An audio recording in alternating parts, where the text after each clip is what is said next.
Hello everyone, TLSG here, back again with another almost daily Marvel Snap live stream. So this is the third day in a row we've been able to launch a pretty consistent stream, so I'm pretty happy that we've been able to make it at least a habit for this week. I'm going to try and maintain a good stream schedule from here on out. And so Tone Lock, I see that you jumped in. Thank you everyone that jumped in and joined us early. You said Shuri was the best 3K tokens you've spent. Yeah, Shuri is insanely strong right now. I don't know how you even balance it, but it's just so hard to play around Shuri that you have to almost get lucky to be able to win whenever they get their high roll. And then Metzer, welcome back. And then hey, it's Joe Bob. Great timing. No meeting for a while. That's huge. Me neither. So hopefully we don't have any meetings that pop up that are kind of ad hoc. I was able to take care of everything that I had scheduled for the next several hours. So hopefully we can just continue on streaming uninterrupted. And so it looks like I need to restart my Untapped again. For whatever reason, it didn't carry over. So I'll restart it real quick. And then thank you guys for jumping in and joining us. Hopefully you guys are having a fantastic day so far. Can we play Shuri for a couple of games? I'm hard stuck. Yeah, so the one that I have built right now is the Sauron version, but I don't think most people do. So are you talking about a little bit more accessible version? So the one that runs like a Cosmo, an armor, and a couple of those kind of, I guess, more accessible cards? If so, I can build one out real quick. Oops. We didn't mean to rope this man on turn one. And then happy Friday, y'all. Yeah, thank you for the reminder. Happy Friday. Yesterday's stream was insane. The amount of support that we had during that stream was absolutely nuts. You said you just finished pool 3 and have around 3,000 tokens. Should you save up for Galactus or go for series 4 like Bast or Null?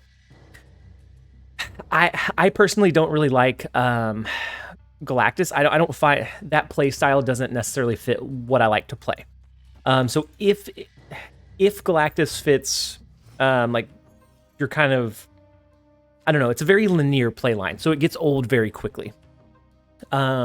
So if you would rather play that, or if that kind of fits your preferences, Galactus is decently strong. Not necessarily in like a tournament setting, but more so on like ladder. You can surprise your opponent a lot of the times. And so I think it really depends on what you're pushing for. If you don't have Shuri right now, she's probably one of the best cards in the game. If you don't have Thanos, he's probably number 2. And then everything else just tries to aim to beat those. And so they played Maximus off the bat. They could have a deck that maybe wants to run a Ronin. I have a Ronin deck built. Maybe they're pushing something like that. We're still going to run Sandman just because we have it on 4. We do have our Doctor Doom. We have our Arrow to displace their cards, our Magneto to be able to pull their Wong. And so I think we might be able to make some big plays happen. And then Elko, thank you so much for the call out. Have a nice stream. Thank you so much. Thank you for jumping in and joining us. Hopefully you're having a fantastic day. Sandman still feels mediocre. So I don't think it's 100% Sandman. So before the Sandman change, I was starting to see like these ramp decks start popping up, and they were performing really well against a lot of really strong common decks. And so I don't think this one is so much Sandman as much as the flexibility of the ramp component.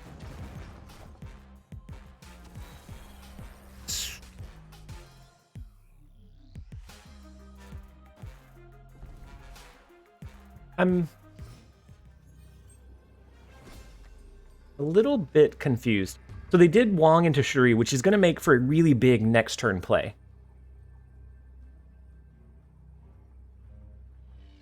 But we don't have the lead in Clintar. Nothing went over there, unfortunately. So do we just Claw?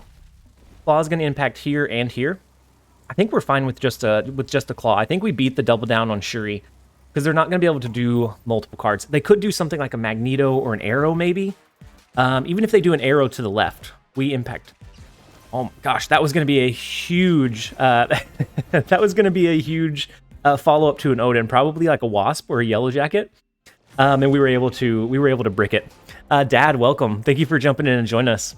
Tone Lock, you said I used the Sauron version, but the Armor Cosmo deck seems to win more often. I used the Sauron. I haven't used it consistently for a while. Last season, I used it when I was doing the in-game event.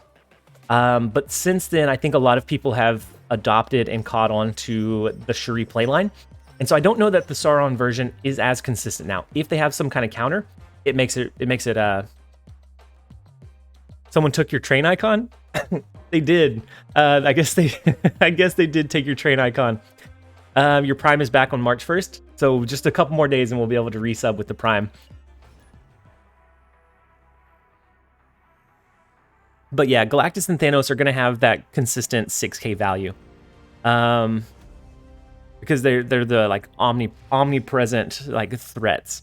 And then thank you Save Bagels for the Prime sub. It is very much appreciated. The support here has been massive. Yesterday we had an insane we had a couple of hype trains that went on. We had about 45 between Prime and tier 1s and gifted.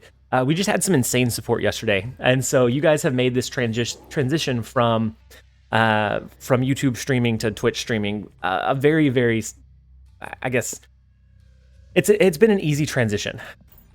How'd the negative deck do yesterday? It went pretty well. We have channel point redemptions to be able to make me snap. So towards the end, it was just degenerate snapping on turn 1, pretty much every single game. I have adjusted the pricing, so we'll see how it goes today. But overall, it did pretty well. I think it's fairly flexible. If you start seeing Sandman a lot, then you probably want to hide for a little while. But otherwise, I think it did really, really well. And then it's Omicron. Thank you so much. It's Omicron. Thank you so much for the Prime sub as well. You guys are kicking this one off with an incredible amount of support as well. We already have 3. The Polaris into Fisk Tower is a little bit unfortunate. So we can do Arrow here to pull whatever they play and hope that they play away from Fisk Tower. We can then do a Doctor Doom. We hope to top deck Odin. If we top deck Odin, then we can do Doctor Doom here, Odin on the last turn to re-trigger Doctor Doom, pull their cards back over. I kind of like it. And then Save Bagels. You said watch your YouTube videos, so thought I'd contribute. The support is so massive. I appreciate it. If you play the first big dude on a Cosmo and then task into the armor lane, you can just win generally. Yeah, you have to. Yeah. So with that, whenever I run up against that, I have to rely on like the ramp component of like my Magneto to be able to pull their Cosmo into a lane that they're not wanting it to be. So unfortunately, we draw into the Rock, which is not going to help us here.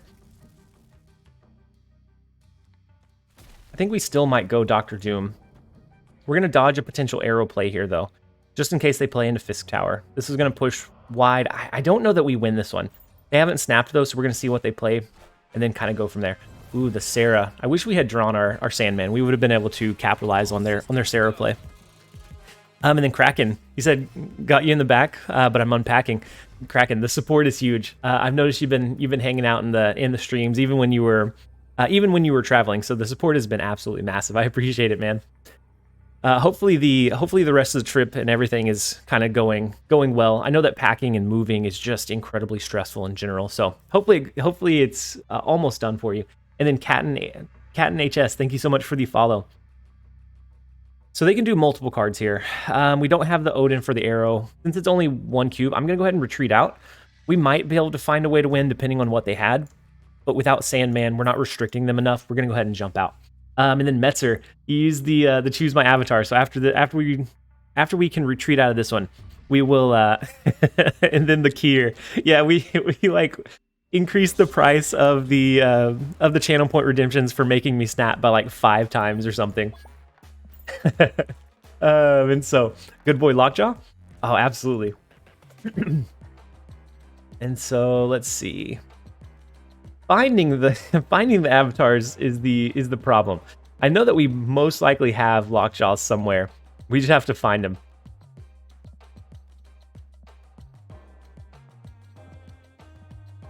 We do have him, right? Too many avatars? I know.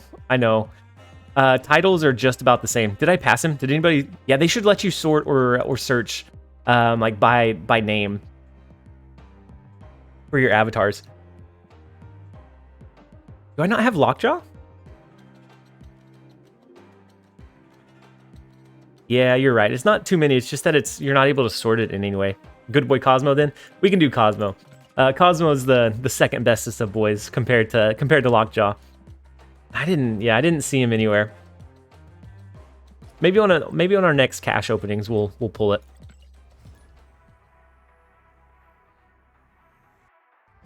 Inflation is real. It is. After yesterday's like 3-hour session of degenerate snapping on turn 1, I had to inflate by just a little bit. We have to control the market. We do have our Sandman here.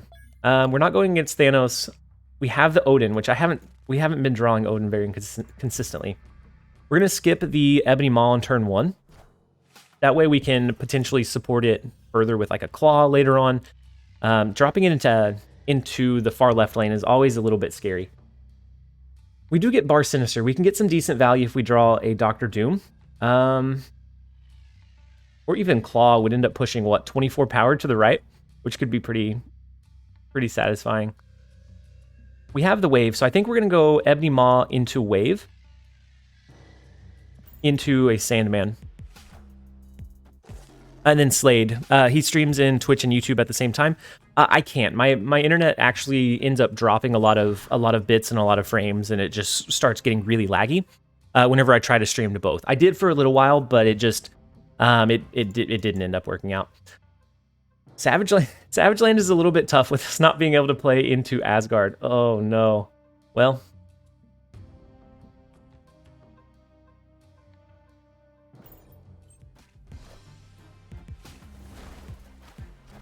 I don't know a good way to win this one. I don't know how to come back from that.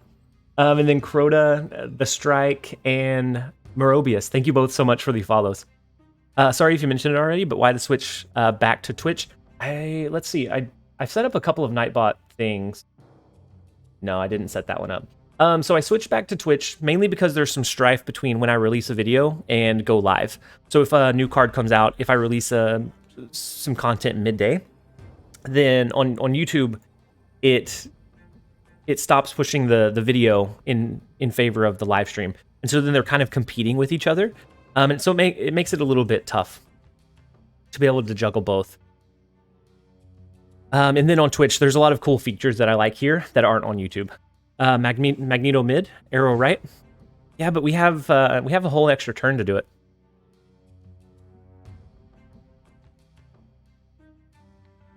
And so this is turn 4. So that gives us plays until turn 6. Arrow right first. Magneto right?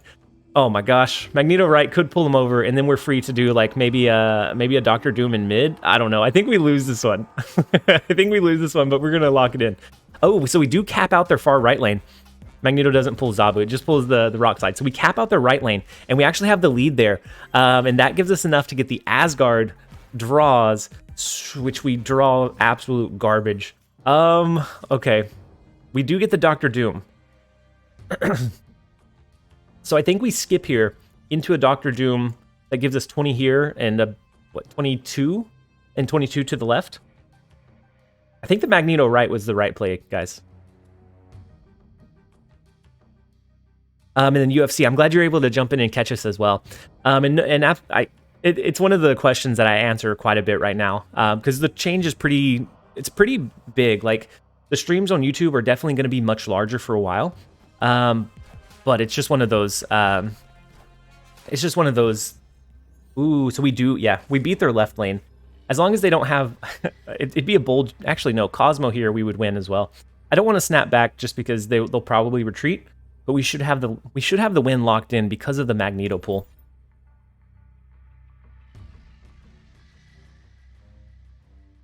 The rock slide? What did I say? Kino, welcome. I'm glad you're able to jump in and join us.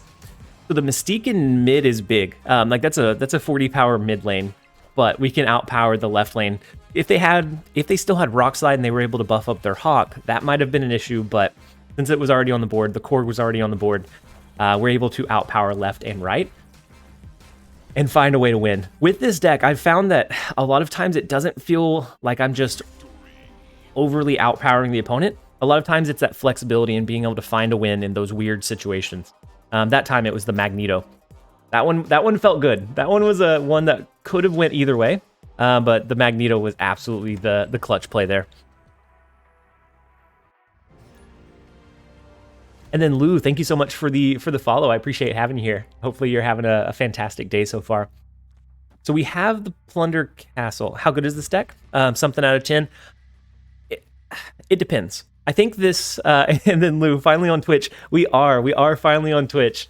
It's a change that I've wanted to do for a while. It's just, it's so daunting because I'm streaming to like 300 to 600 people on YouTube. To go from that to a lot smaller audience is daunting. But I think it's going to be the best long-term change that we're able to make. But how good is the deck out of 10? I'd say it really depends on what meta you're facing. So against Thanos, I'd say it's a solid 7 or 8 out of 10. Against Shuri, it's probably more mid-tier. It can win, but you have to get a really good read on what the opponent is doing. And so it's hard to put an exact scale on it. I think it's pretty competitive. This is an archetype that I have seen start popping up in like tournaments and on the ladder, and I always thought it was relatively weak, but it's very, very flexible. Can't you stream to both like Specimen? I could. Well, I could and I couldn't. So since I'm an affiliate here, I'm not able to stream to both. They don't allow it to. There's the exclusivity period.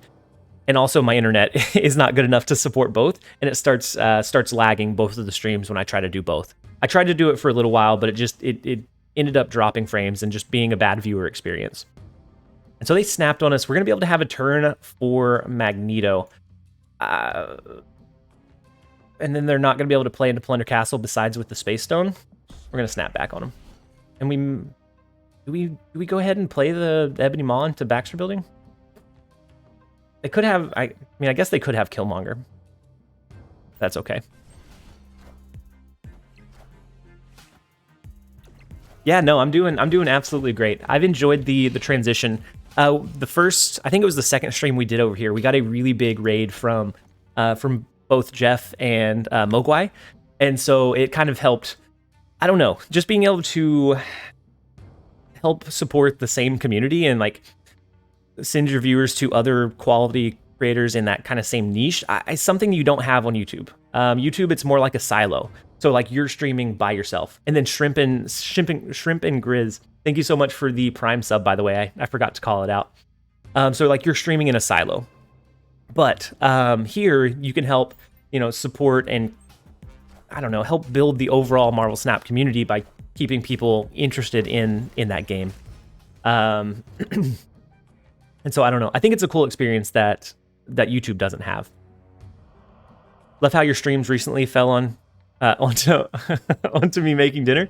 Perfect entertainment while cooking. Sergeant, that's anything to help out and get you through. So they do play into Plunder Castle. Unfortunately, we can do our arrow. We could end up doing an Odin. Oh man, we actually don't have any way to push to the left, right? Well, that's kind of unfortunate. We can arrow and then Odin to arrow again. We're going to have to win these two lanes. Which, if they end up playing their Thanos, I don't know that happens. Okay, so we keep pace with their arrow. That's fine. Magneto's not great because they could end up swinging this location. They can only play one card. We're going to have to gamble on this one being able to outpower what they have. If they have the Thanos, it's only 11 power. It could be 13, which would push into a tie. It'd be a tiebreaker. I think it'd be a tie across the board if that's what they go with. And then Seymour, Lan, Dante, Oxo, Mink, and Hui. Thank you guys so much for the follows. So we have the Magneto. Oh, that does outpower us just barely. It's unfortunate. It does happen sometimes. And then Roy, how's it going? I'm glad you're able to jump in and join us. That one, whenever they were able to push into the Plunder Castle, that one became a hard win. Raids pump up fast, you'll grow larger. Yeah, and so it's really, I don't know, it's really exciting. Like for me, even though I'm able to stream to like 300 to 600 people on YouTube, just having that huge burst of support, it's an experience that like you don't get on YouTube. On YouTube, it's just I launch my stream, and that's about it. Once we end, we end. But here you can kind of help, kind of spread the positivity, and I think it's a really cool experience. So Vicarious, you said need some shop advice. Spend 3K on Hawk or save for Thanos. I would save for Thanos. I think Thanos is really, really strong right now. I really enjoy playing Thanos, but I don't normally do it too often, just because I think it makes the laddering experience a lot easier to manage. And so I like to try to make as many accessible builds as I can, but I do think Thanos is much stronger. Hawk, he can be used, he's okay, but I don't think he just polarizes anything. Thanos absolutely polarizes. And between Thanos and Shuri, that one's tough. I think right now, because see that one's tricky. So Shuri will eventually drop down into Series 3. She's only 3K tokens, so she's half the cost. But Thanos is always going to stay at 6K. I think Shuri, in terms of raw strength, is probably just a little bit stronger right now. Not quite as flexible, but I think I think she's a little bit stronger. So I would personally lean towards Shuri, but it also depends on your playline. I've had some people that say they just don't enjoy the Shuri Zero playstyle. And so if you don't enjoy the playstyle, then you definitely don't want to lean that way. So we're going to lean into the claw here. We can claw, that gives us support into the rickety bridge, so that even if it gets destroyed at the end of the turn, at the end of the game, it's going to destroy it for them as well. We have the Magneto. We can pull just about everything out of the vault eventually if we need to. So maybe we do that as a last turn play into the rickety bridge. And I assume this is a standard Patriot, maybe Patriot Silver Surfer. But I think we should be able to have a pretty good shot. Thanos is stronger. The matchup is unwinnable with Valk. Yeah, but then you're still relying on one particular card. And so if Shuri has initiative going to that turn, you can always potentially have arrow built in. I think I do think it's very close. But I do think, for me, Shuri is easier to play in mass quantities. Thanos requires a little bit more brain power, and so you could mess it up quite a bit more often. No, because the issue is she's getting nerfed 100%. Yeah, if Shuri gets nerfed, then I think the clear answer becomes Thanos for sure. So I think we play Magneto this turn to the right. We make them cap out Kamartaj. On the last turn, they can't play here. We can Doombot. We can double Doombot, which is going to fill up here, and then make sure that these cards get destroyed. I think we actually sweep all three locations. Fresh Lobster, how's it going? Welcome. I'm so glad you were able to jump in and join us. I'm enjoying the switch over to Twitch. It's something that I've wanted to do for a while. It's just so daunting knowing that you have the established viewership on YouTube. I don't know. It was very daunting for a change, but I think it's a necessary thing. I think it's going to be the best thing long term for us. The Shuri rate is bad. People know when you'll lose, so you win a lot of 1 cubes and lose 8. I think it really depends on how you build it and how you play it. So whenever I was playing it, you can snap relatively early just because of the consistency, and you get a lot of 2s and 4s. I think 8s are fewer and far between now, but overall, I think that she's probably our best option. So we win this one, right? We destroy this lane. Oh yeah, we win left and mid once we destroy other cards. And then Boosty, welcome. I'm so glad you were able to jump in and join us today. Hopefully you're having a fantastic day so far. And then Troki, welcome. I hope you're having a splendid day. I am. So far, it's been really good. So far, it's been a really good week. We've been able to stream consistently, which is something that I've wanted to be able to do. It's just with a full-time job, work obligations a lot of times get in the way of that, unfortunately. And so I'm glad that we've been able to stream as consistently and as much as we have this week. I've done like pre-work for my day job. A lot of it is like scheduled stuff, so I can do it either late at night or early in the morning, so that during the midday I'm able to stream and focus on the stream for a little bit longer. Oh snap! Welcome. I'm glad you're able to jump in and join us. So we have the turn 1 Sunspot. I don't know that we want to drop it though. I think we're gonna wait one turn. We could, but we don't really have another ideal turn 2 play. We have Psylocke, but we know that we have wave. Ooh. It's an interesting one. So they could eventually change the Space Throne with the Reality Stone. We can push into the Sanctum Sanctorum with something like Doctor Doom or even Claw over here. I don't think this is just an absolute loss. I think we actually are pretty decent here. We could always potentially ramp up into an arrow if we draw it. I'm okay. I'm okay staying this one out even through the snap. And then, ooh, did I turn off my... I'm not on the live. That's why we're not getting the notifications for redemptions and follows. Newt, Fresh Lobster, XK, Low, Vela, Chatta Tao. Thank you guys for the follow. Oh snap, thank you as well. The support is absolutely appreciated. I think we go with our... Hey, welcome. Actually, it took you long enough. Oh, it's going through all of them. I apologize. This is going to spam for a while, right? Oh, snap. We'll get through them here in a second. Gotta love a snap-friendly job. Yes. I don't think I'd be able to create content if I wasn't able to kind of rearrange my job duties or tasks. And so I'm very fortunate. Yeah, I had the notification thing turned off. So can I just refresh it, I wonder?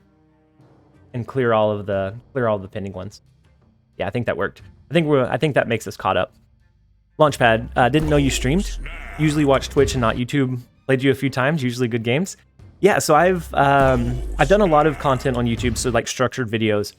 But I've used to stream over there, and now I'm making the change. So I'm glad that you were able to find the stream over here. I know that for the live stream, I guess it didn't clear it. My bad. Maybe we just turn it off for this stream. I know that a lot of people for that streamer experience. For me, whenever I want to watch a live stream, I go over to Twitch. It's a lot harder to find new people to watch on YouTube, and so I definitely like the experience so far. So they have the Claw, we have the Sandman down. They're not going to be able to rotate a lot of their stones. We'll be able to help support with Claw. Depending on what we draw here, it might get a little dicey. The Iron Man into mid is interesting.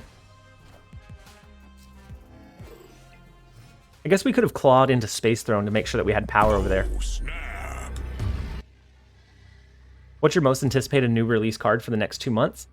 Kang, Nimrod. At least you're not trying to stream on TikTok.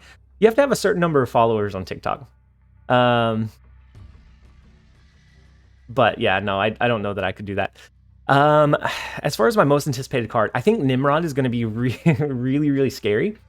But I'm really looking forward to Hitmonkey. So Hitmonkey, you're going to be able to flood cards, and if you have your Sarah on the board, Sarah and Quinjet and maybe some other low cost cards, you're going to be able to flood a lot of power onto the board on the last turn. So I think it further supports that like last turn play style. I don't think we ever win this one. They have us beaten in middle. We have them beaten in right. We would have to outpower them in 2 of the 3 lanes, and since we don't go wide, we're going to go ahead and retreat out of this one. Looking forward to putting Hitmonkey in my Thanos deck. Yeah, especially early on. So even not as a like last turn drop, just being able to flood all of your stones onto the board whenever you have Quinjet, you can easily play 3 or 4 cards in one turn. If you flip into Hitmonkey, then all of a sudden you have an 8 power that's just there. And then JP Bueno, Lucas, Ari, Kobaka, and then Joke. Thank you guys so much for the follows. I appreciate it. Your support is absolutely massive. Yeah, the Quinjet into Lockjaw 0 cost stones is it's gonna be that's gonna be a little bit scary if they don't adjust the stones before then. That's absolutely gonna be crazy. On YouTube, I never get recommended live streams. That's another thing, is whenever I release too much content on YouTube, it stops sending out the notifications to everybody. And so then that becomes an issue by itself. Yeah, the Sarah decks will be awesome with Hitmonkey. I also think it gives another big reason to use Sandman. And then Kragu, thank you so much for the follow.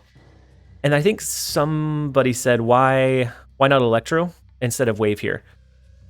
So and I know it's last game and it's not on the screen anymore. I used Wave last game, knowing that they're using a Thanos deck, and a lot of times... Hey, welcome. It took you long enough. Kragu, thank you so much for the Prime sub. The support is absolutely massive. I appreciate it.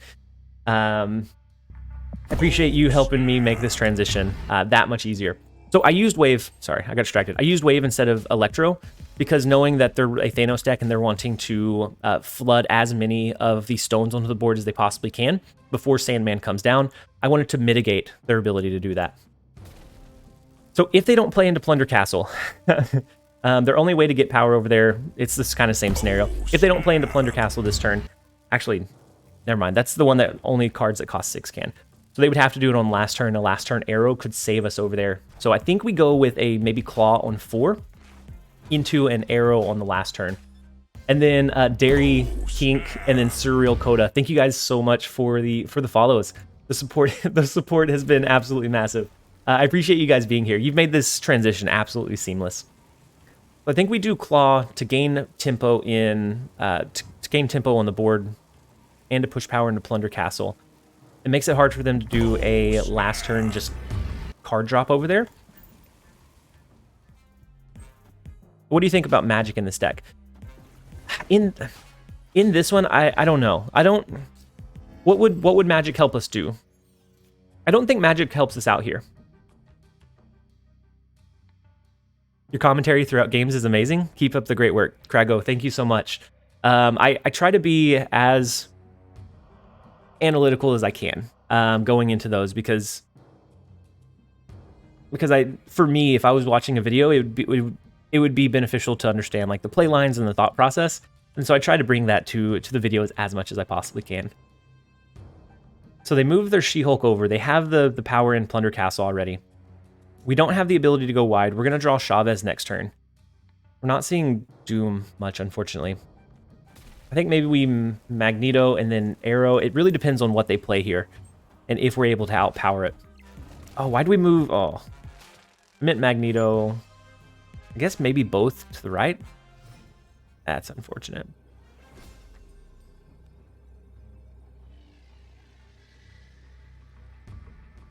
So nobody's able to play over into Plunder Castle. If we had Doctor Doom, we'd definitely be able to steal that one away. Because with the Elysium, all of the 6-cost cards are going to be 5. This is going to be another retreat, unfortunately. Analytical and positive, of course. Yeah, I think we all enjoyed the game. We're all here because the game is incredibly fun. And so we might as well continue to shine that positivity. Whenever it becomes like stressful or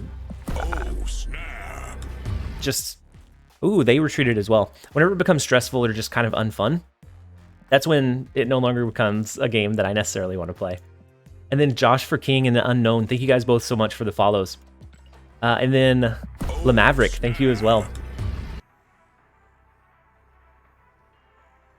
Leech ruins all the fun. In a lot of decks, Leech does ruin a lot of the fun. I find that if it's just I don't really like playing Leech outside of like a lockjaw rotation, because then you're playing a really low tempo drop and you're sometimes not getting much value out of it. Inside of like a lockjaw shell, Leech is just absolutely frustrating, because if you drop it naturally on turn 5, so if it's a legit Leech drop, a lot of times you lose enough tempo that the opponent can still find a way to win, even if it's not their ideal play line. Yeah, just playing it outright onto the board on 5 a lot of times still creates a winnable path for the opponent.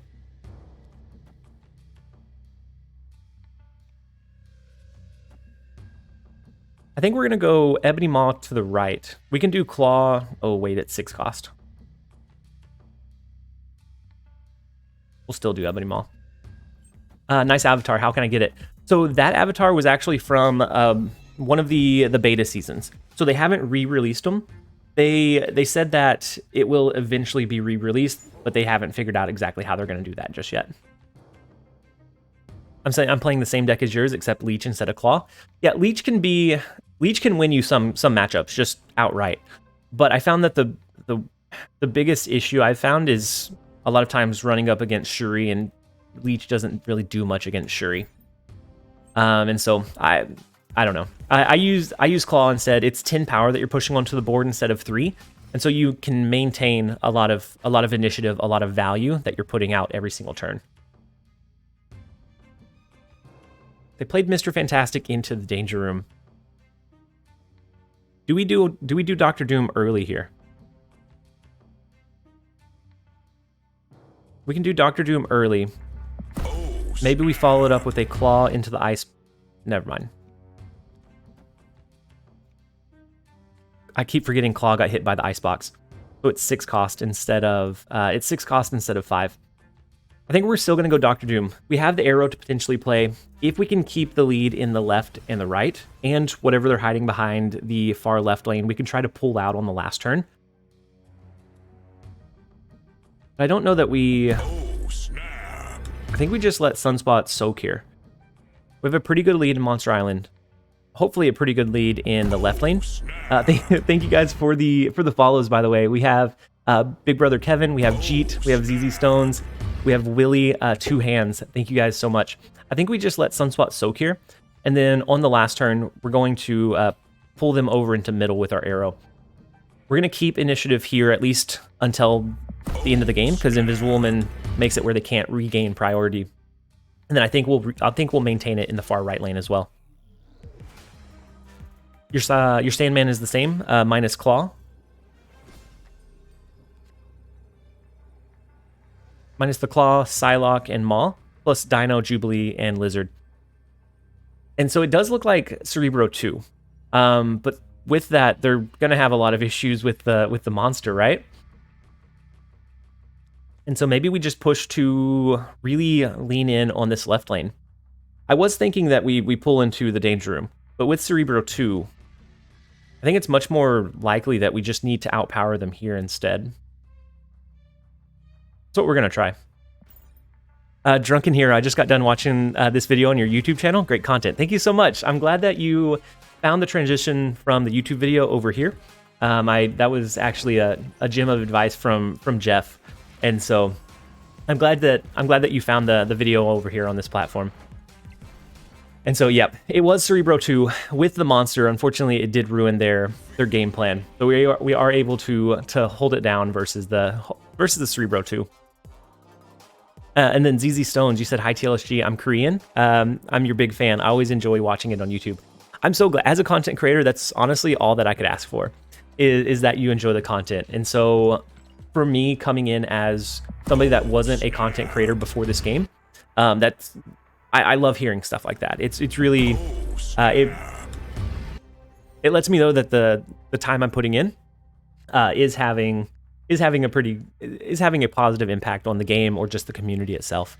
And then Jeet, do you play viewer decks? I do from time to time. So you can always send it either here or in my Discord, and I can take a look at it. Sometimes I'll play on one deck. Sometimes I'll feature them on a video. It just really depends. I do test out a lot of different things, so. I like Cerebro, but locations mess you up. Yeah, that's probably the only advantage that Cerebro 3 has over something like Cerebro 2. Is that Cerebro 3 you can kind of course correct the monsters and things like that. Does this door behind you lead to heaven? Oh, the one that has the light? No, it's just out. It's just outside. Shadow King is good for that. For what? Correcting the power levels? But if it's something like a monster from Monster Island, then you're not able to necessarily bring it back down to 3. Do you plan on doing the Cerebro challenge one day? I do. We have to we have to dethrone Dara at some point. I have decks built. I have 0 through 10 built. It's just I haven't worked up enough courage to actually do it. I think Dara had a very... I think his timing was really beautiful on it. Oh, this is not great. We win the right lane, but we can't do much here. We'll still go ahead and play it. I think his timing was really good, because when he ran it, Zabu reduced the cost of all 4 cost cards by 2. And so a lot of the... Oh, okay, that's fine. So a lot of the higher end decks that are really clunky, you could just throw a lot of 4-cost cards in to get that benefit. M'Baku could have jumped out for the win there. It's always scary when M'Baku does a jump scare. But so now I think it's a little bit trickier because you don't have that kind of crutch to lean on in just the Zabu to be able to flood some power. But I do have them built out. I have Cerebro 0 through 10 that we one day want to try out. I haven't worked up the courage to do it necessarily. So Cerebro 0. Why do I have Infinite in here? I think Infinite's the wrong card there. And Silver Surfer, that doesn't seem right.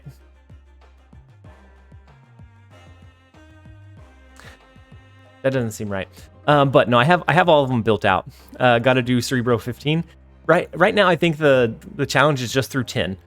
Eventually, one day we might it might extend as we get more cards. Cerebro 20 potentially. and that I'll do on stream. Because there's no telling how long that would take me. Special K, that darn Monster Island got you. It did. That was, I think, the only reason that we were able to win that one. But very good game. It's always a pleasure to match up against you. And then Lord, finally seeing one of your streams. I'm glad you were able to jump over and catch it. I am trying to do this more consistently again. So November, like after the launch, November I streamed really consistently. Long enough. And then Weekly, thank you so much for the Prime sub, for using your free Prime sub on us. The support is absolutely appreciated. We have 6 for the day. Yesterday we had about 40 throughout the day. So we'll see if we're able to mirror that today. So far it's on the right pacing. You guys have been absolutely phenomenal with that transition over from YouTube to here.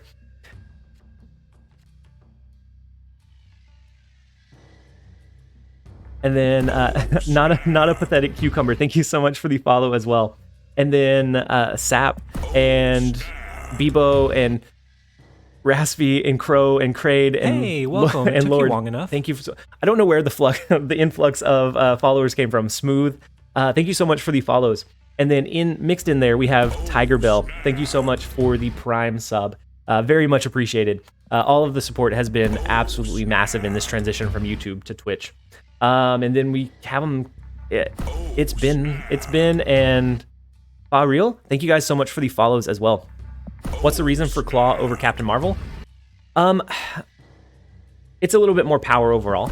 So a lot of this deck is looking for just consistent value onto the board, and so with that we can do. If we keep getting followers like this, we may have to turn off the notifications.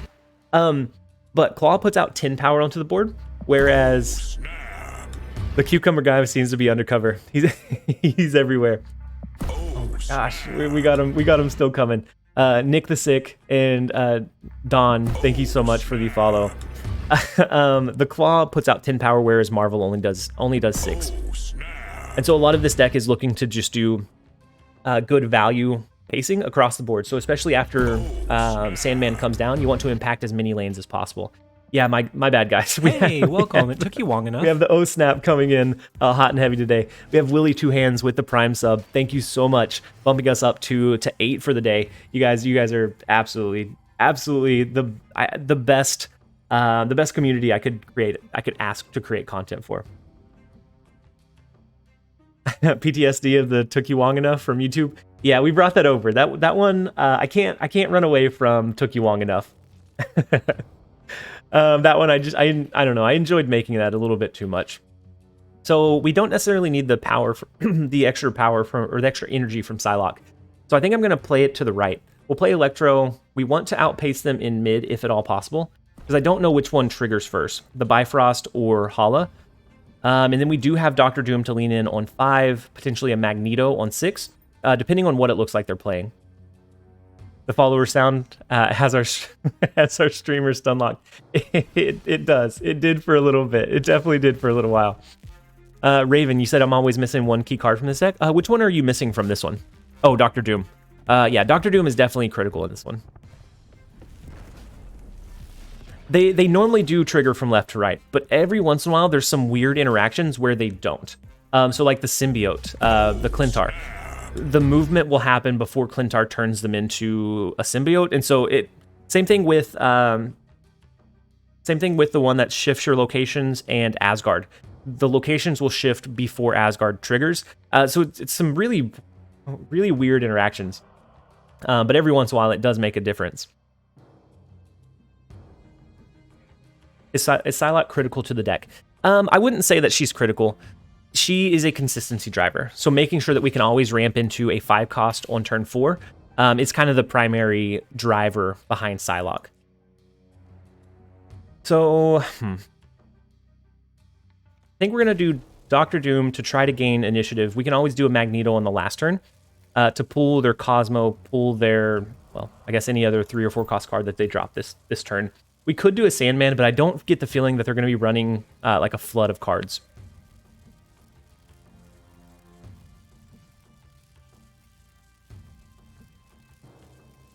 Hollow will be first. Yeah, that in this one, that's how it ended up triggering.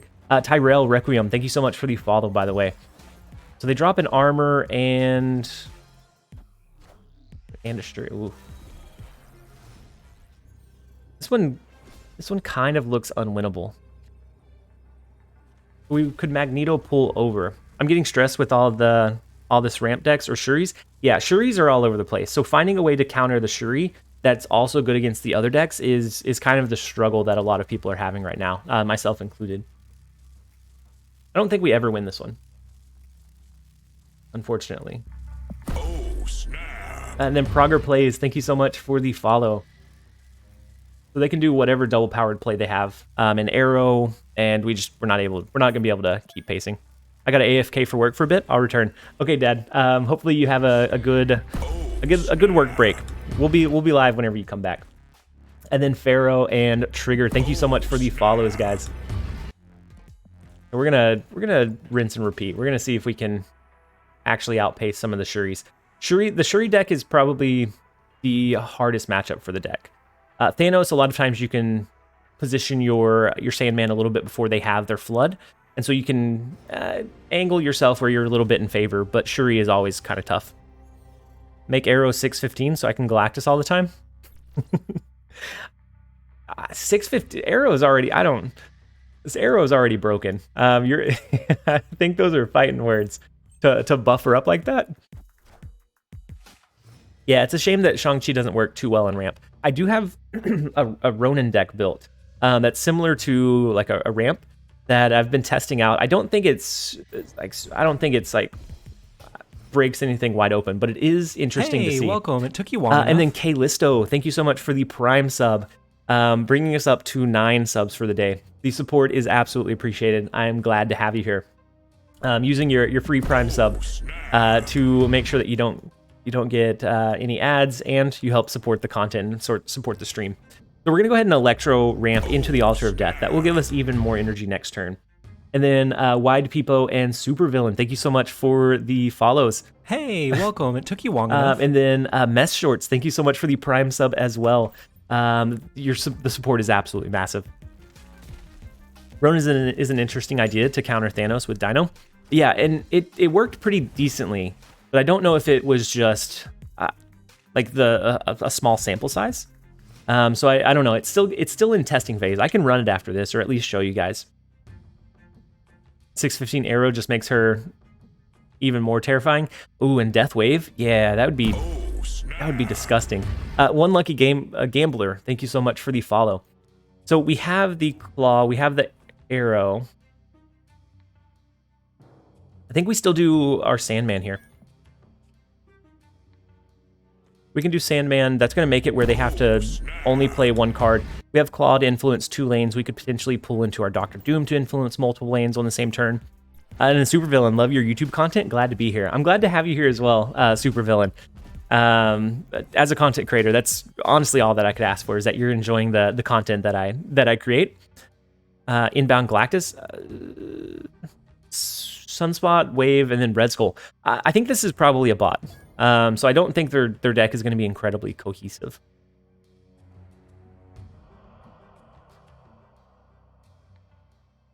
I'm toying with Sandman and Galactus. Ooh, Sandman and Galactus sounds like it could be scary, but also very situational too. as a Galactus player only. Arrow can be 630. I guess it depends on how you're playing it, really. So we do have Magneto. We'll be able to pull Symbiote at some point. I think we do Claw here. Or depending on where they play, we could do Claw into an Arrow to pull back into Clintar. We have a couple of flexible plays depending on what they use this turn. We need to make a Reddit poll. Zombie Lemon for what? I may have...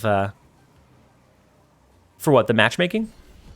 I think I missed your comment. The matchmaking are the cards in your deck and playing against other people with similar cards more often. I don't know. The matchmaking itself just feels... I don't know, strange.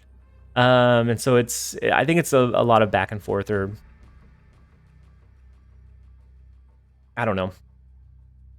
So they play Ronin, which is great. Great against us. We could do Magneto to pull into Mojo World, hoping that they play in support over there. They could have a Doctor Doom. This could be just a Ronin ramp deck. This could be similar to the one that I was trying.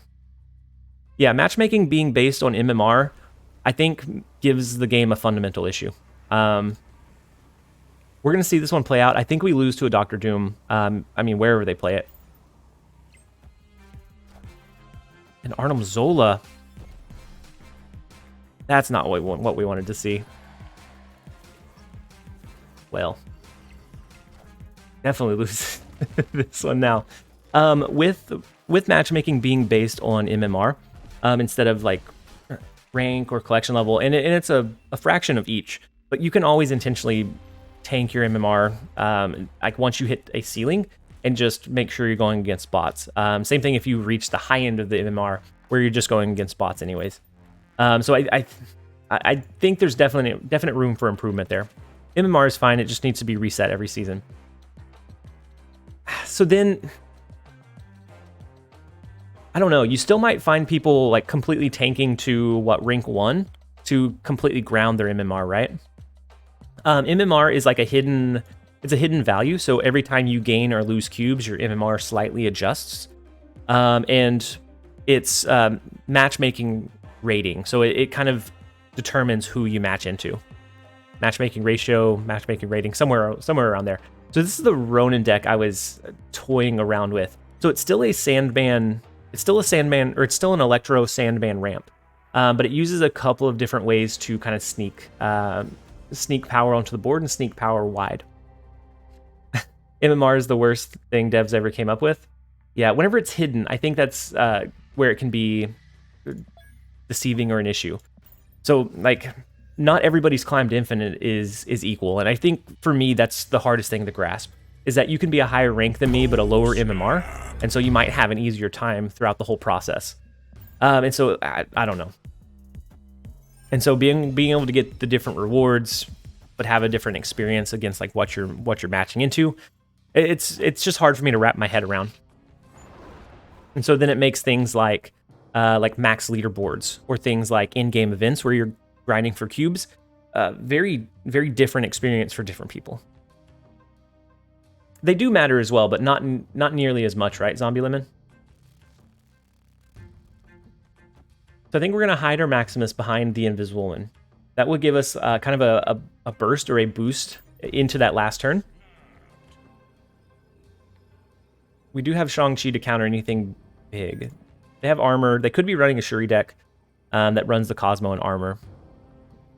Yeah, we don't know the exact ratio, but Supervillain, thank you so much for the gifted sub. Your support is absolutely appreciated. You are a legend. And so, Wise Man 1, you received a gifted sub from Supervillain. So make sure to thank them. You now have access to a few of our emotes. As we get a little bit more consistent here, we'll get access to a lot more emotes as well. We can electro. Do we even need to electro ramp now? They zeroed out this lane. If we do something like this, we cap out their Avenger compound lane. So if they don't play here this turn, we're going to force it into being capped out. We can do Sandman here next turn, or maybe Ronin, to get the return value on him. Titania Electro. Yeah, I like that playline too. Waspinator, nice to see you back here on Twitch. I'm glad to be back on Twitch. There's a lot of things here that are just more beneficial than on YouTube. Something that's, it's just, I don't know, it's just a better overall experience. And so I'm glad to be here as well. So here they have Shuri just in case they have the She-Hulk and the She-Hulk and the Taskmaster. I'm gonna go ahead and do our Sandman. Is that enough to swing this lane? That pushes 10 power, so it brings us up to 12. It brings them down to 11. So we would win this one by here. The Orange Pro snap here. Yeah, we're in a really good spot. Yeah, we'll snap back. I'm excited and nervous. I'm about to do my first stream tonight.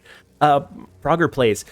I would say that don't get too worked up about like everything being perfect. Things are gonna be wrong. There will be things that you can improve on. But getting out there and doing it consistently is going to be the biggest key and the biggest piece to improving. And so I'd say be excited. It's a really exciting thing to be able to jump in and start streaming. And so they'll only be able to do one card here. They have the Shuri, but they're going to have to lean in on just that one card. They could do, I guess they could do Arrow, right? Arrow would be the card that would tank us. The Thanos deck with Valkyrie tilts me more than anything. Yeah, the Thanos deck with Valkyrie is really, really strong. So if they lean in with just an arrow, we lose this one. We do have initiative.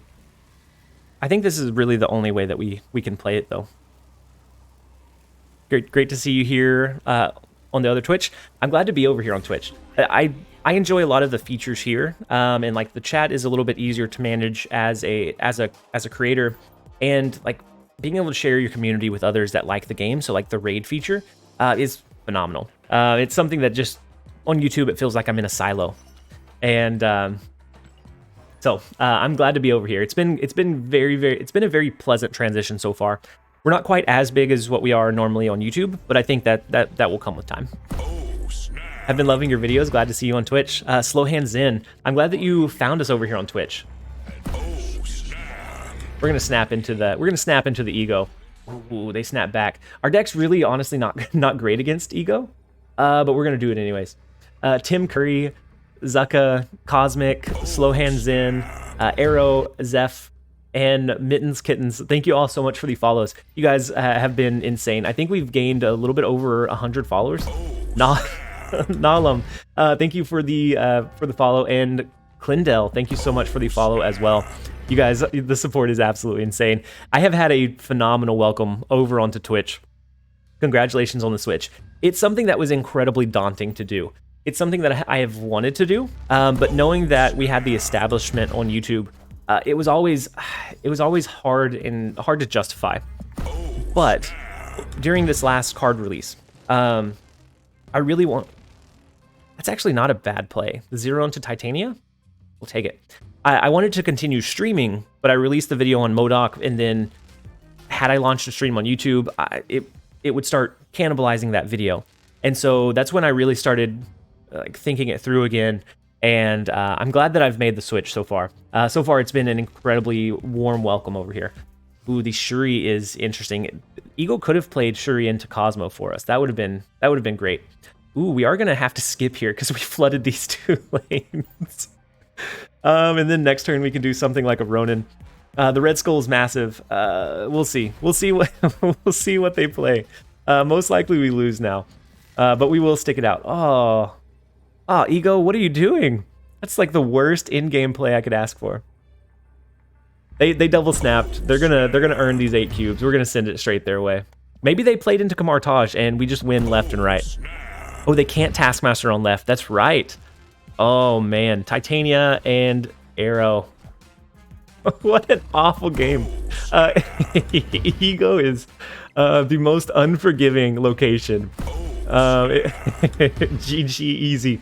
That was calculated. It was definitely calculated. Nair, Grumpy, Wrathchild, Ghoulish, Gregorus, Jaren, And then I think I called you out already, but Clindell and Nalem, thank you so much for the follows. What an awful game. YouTube gave you a solid ground and a following, but keep videos on YouTube along with Twitch streaming. Yeah, it's common for a reason.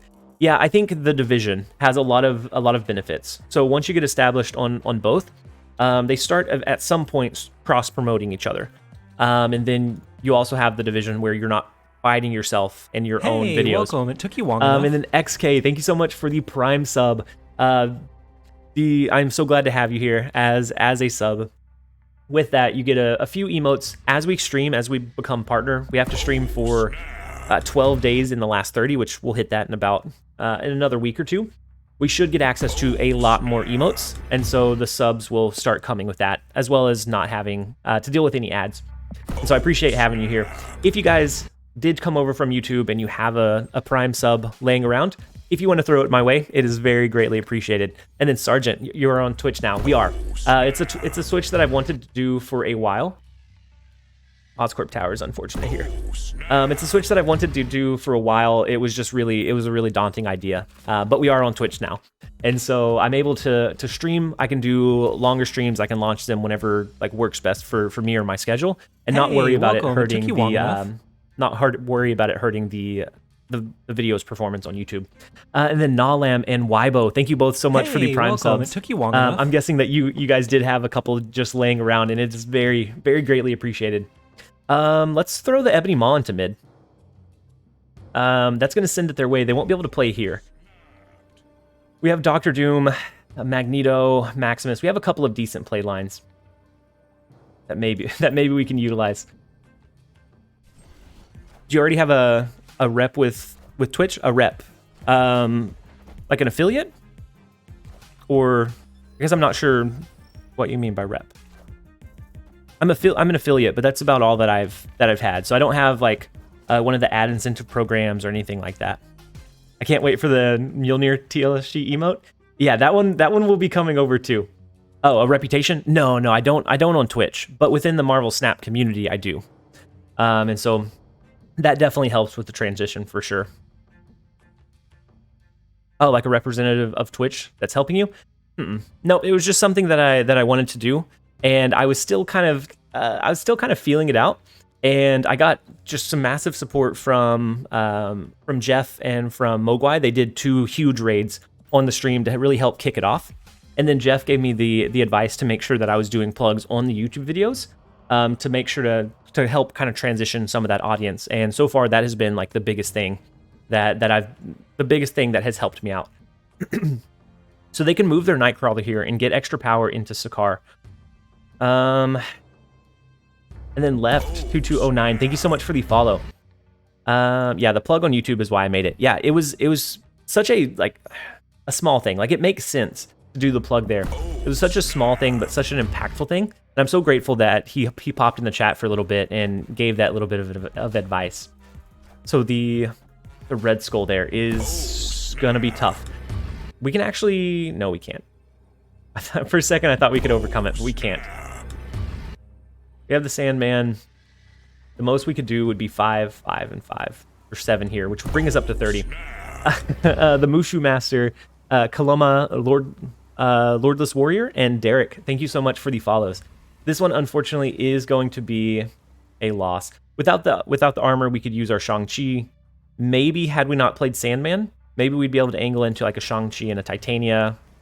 But otherwise, we're not going to be able to. We're going to have to retreat out of that one. Yeah, I normally don't watch on Twitch, but I saw your most recent YouTube video and decided to pop over. Tim Curry, I'm glad that the shout out worked. I'm glad that, because that's what it's there for. I want people to know where we're live and where we're producing content, and so I'm glad you were able to jump over here, even if you don't normally watch on Twitch. And so this is where I'm planning on going live for hopefully permanently. The switch has been really rewarding so far. It's helped. Like, I released a video like an hour and a half ago, and I don't have to worry that me being live is hurting that video. And so the video can kind of stand on its own merit, and then, you know, we can focus on doing our things here.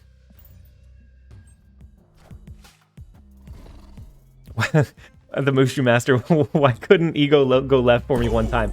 That was a really unfortunate game. Ego is just so unforgiving in certain matches. It was a very good match up until that last turn where I couldn't play anything. Ego literally couldn't play anything onto the board is the only reason I was able to play over into the Collapse Mine. Thoric and Hazard and Parm GG, thank you guys so much for the follows. So we are going to play Maximus. That's going to buff up our Ronin. We get an Abomination, not bad. They get a Black Panther, which is also not bad. Ours is just a tiny bit better, though. Oh, snap. I think we have to skip here. I mean, we could do Shang-Chi, but unless, I mean, it's 3 extra power. It's not going to hit anything, but it's 3 extra power. If we're planning on doing something like Ronin and then Doctor Doom anyways, we might as well use our energy to get the little bit of extra power onto the board. And then Hurtsmith, I'm super glad you're streaming regularly. I can generally only listen to the stream, but it helps distract from the shivering out here. Hurtsmith, where are you at? I assume that you work outdoors. But I'm glad that it's able to help kind of distract you a little bit. And it's something that I've wanted to do. It was just a couple of real life things made it kind of difficult. On top of having a full-time job and doing the content creation, a couple of just like really big life things got in the way that made it really difficult to do consistently. And it's something I've wanted to get back to for quite some time. Left2209, hi TLSG, good to see you on Twitch. Thank you a lot for all of your videos. Thank you for being here. Yeah, this one should be an easy retreat. Had we held Shang-Chi, ironically enough, we might have been able to win this one. But we didn't. We didn't, so we're gonna have to retreat out. They could have a Taskmaster. They could have any number of things. Why does the opponent always get their Shuri on 4? They always. I mean, it just feels bad. They normally don't, but it just feels like they do. This meta is terrible. Too many big token cards in order to dominate. I was lucky to hit infinite. So Thanos is really strong. That one I think is the only really big ticket one that you need. My most successful deck this season was actually a junk deck. It's one that it's like my comfort list. Whenever I'm having a bad time climbing, I switch over to that because it has a lot of counters. It has a lot of like clogging factors, and it's overall pretty consistent. And it's pretty accessible. I think the only Series 4 is maybe Titania. No, she's Series 3 now, right? She dropped down to Series 3. The only like little bit harder to access card would be Titania in it. But whenever you see the same deck over and over and over again, that part I do agree is a bit of an issue. And then Tiger Bell, do you ever sleep? I sleep some. Not as much as I probably should, but I do sleep some. And last game we played Maximus on 3, right? That's why they had the Shuri on 4. I do sleep some, but I have the full-time job, the content creation, and then I have a daughter who's almost 2, and so my evenings are dedicated to her. It's just I juggle quite a bit. Oh, snap. Hit infinite with Patriot. You don't need huge cards. It's just I think it makes it a little bit faster if you have certain cards and you get ahead of that curve. We have initiative here, so I don't think Titania is ever our play. I think we're just gonna do Lizard. I got Titania before I got Doctor Doom. She is Series 3 now, I guess. So I mean, she's fairly accessible. Oh, shoot! Didn't know you were married and have children. Yeah, I have a son that is almost 11, and then I have a daughter that's almost 2. And so, yeah, definitely a lot of things that we're juggling. And then Code Deco, welcome. It's huge having you here as a follower. Thank you so much for being welcome. here. It took you long And then Amir and Kura and Unit, 13, Archdamon, Hair Trigger, VX. I think those are all of the followers that we missed. Thank you guys so much. And then Korai, thank you so much for the Prime sub. The Prime subs go a long way, guys. So if you have any that are just laying around, they are always greatly appreciated. The dad of Marvel Snap.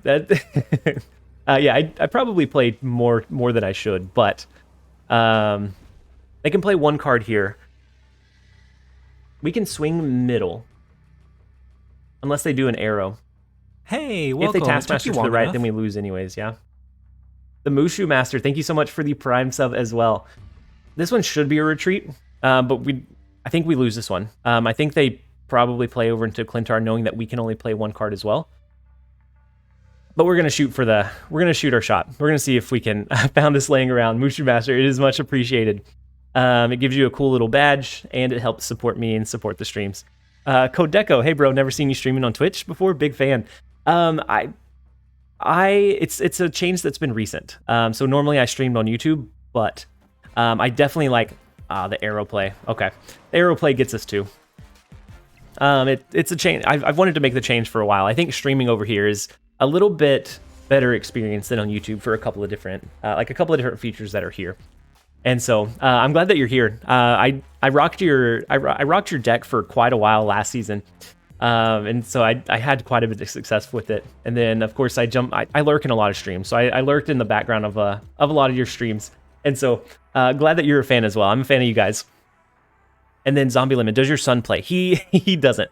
He knows that I create content, but he doesn't necessarily care for the game. He hasn't tried it though. He's more into like Roblox and kind of crafting his own servers and different things, and less into the analytical card games.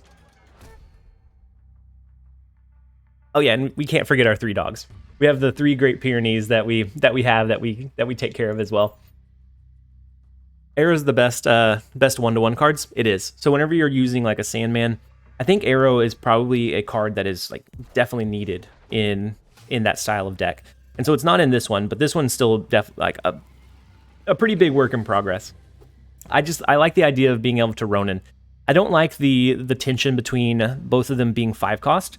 So there's not a very good smooth transition unless you get Invisible Woman, and that's not very often. Yeah, Roblox and Minecraft. Yep, same thing. He's not into Fortnite or any of those. He's much more into Roblox and Minecraft. That's his two games that he plays. Just about as much as I play Marvel Snap. And then you said, so just finished the YouTube video. I like the adaptable deck. What have we here? Something similar, a little more control-y. So the idea with this one is that I like the ramp component, but I like the idea of Ronin. I don't know that Ronin is ever great. I don't know that Ronin is really ever the right call in a lot of decks. But if you can get Sandman out, and then you have your Ronin, it's usually going to be pretty big. All right, show the kids RuneScape now. I don't know that he could handle like the old school RuneScape, because I have so many memories of. I started playing old school RuneScape whenever it was just RuneScape, and I played it in school because it was one of the few games you could load on your browser. And so I don't know that they're ready for the glory of the like bulky pixel RuneScape. Your kids are the same. None of them like card games. Yeah, I wish they did, but I wish they did enjoy it, but he doesn't. I think if anybody would be the one that's gonna kind of mess around with it and play with it would be my daughter. She's much more into like figuring out how things work and the kind of that analytical piece of her brain. I don't know that we ever win the left lane. We can Sandman here. We could lean that into a Ronin, but they're not going to have very many cards in their hand. It ended up being maybe between 10 and 13 power, which is a decent push, but not if we're already losing a couple of lanes. It becomes a 50-50 split instead of like a guaranteed win. Old school RuneScape is the best version. I tend to agree. I didn't like it once they made the change, but I also had to drop a lot of the games as well. So if we do Dr. Doom here, and they don't skip with much energy, that puts us at a 5-point lead in the left. They could move their Nightcrawler, I guess. I think we have an okay shot. We're gonna stay in. We're gonna stay in on this one.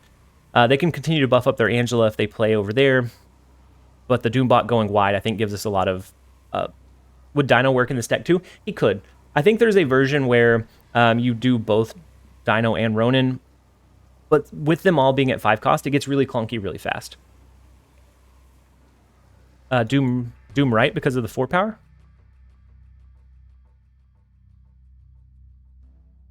Yeah, well, I guess it shouldn't matter, I don't think.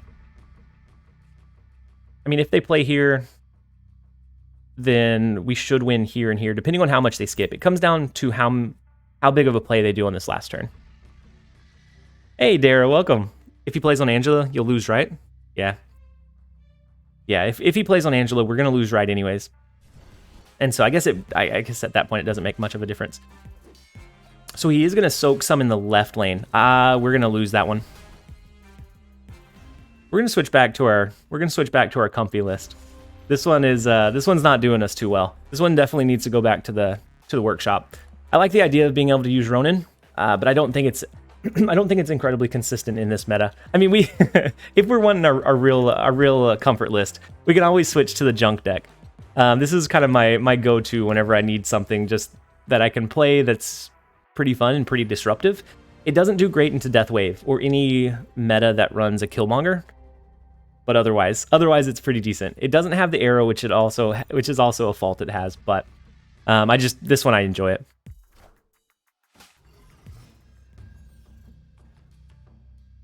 Debris Junk has been your go-to as well.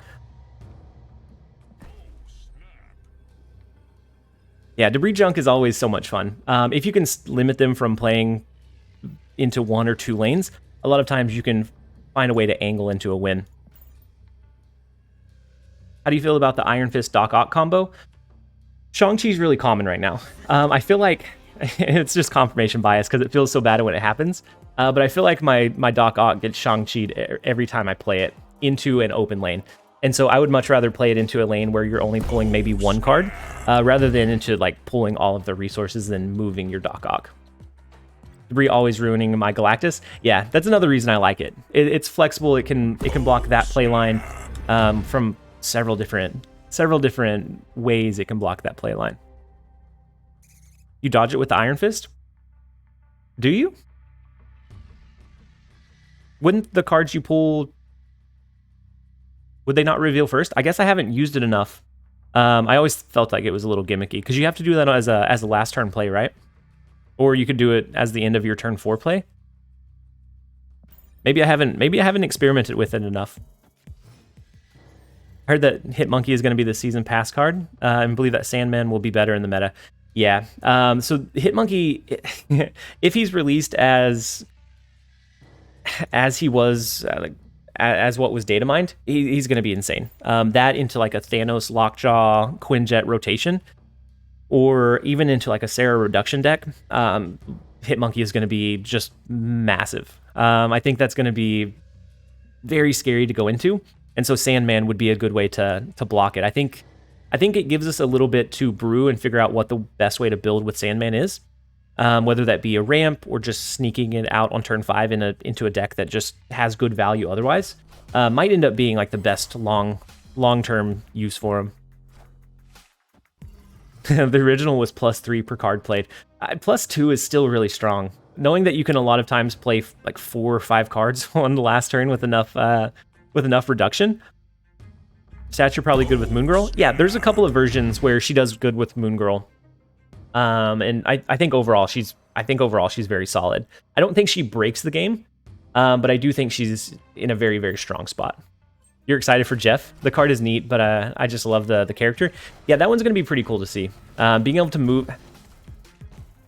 Professor X is going to lose a lot of impact. Not that he has a lot, but I think the little bit that he has becomes even more questionable with Jeff on the board.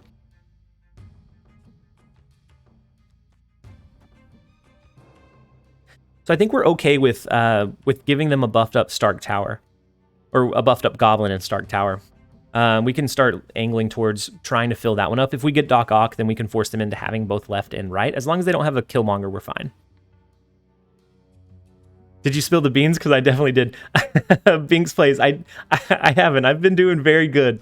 I did have a couple of people say that you mentioned it, and they were asking when it was gonna launch. How many of the beans did you spill?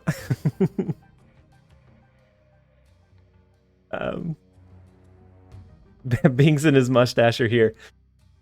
Welcome, Biggs. I'm glad you found the stream over here on Twitch. Oh, you spilled the whole can of beans. Okay, well, I guess we can announce it too, since you already put it all out there.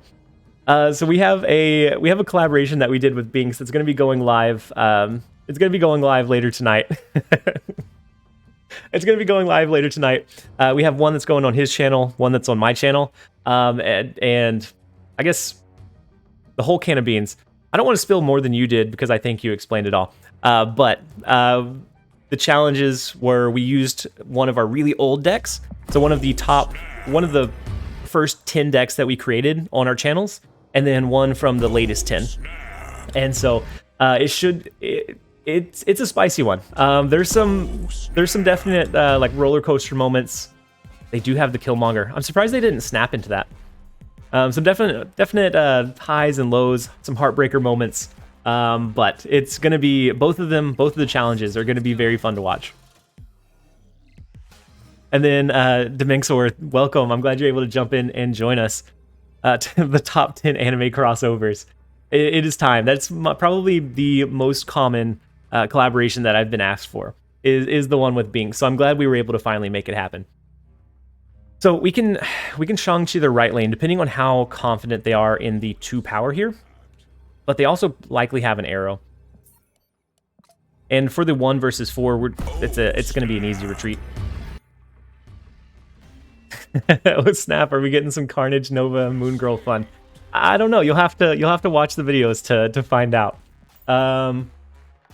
But I will say that Nova, Carnage, and Moon Girl were all over the place in the early days. So both Binks and I started in early beta, and so our first 10 were probably within the first like 2 or 3 weeks that the game was live.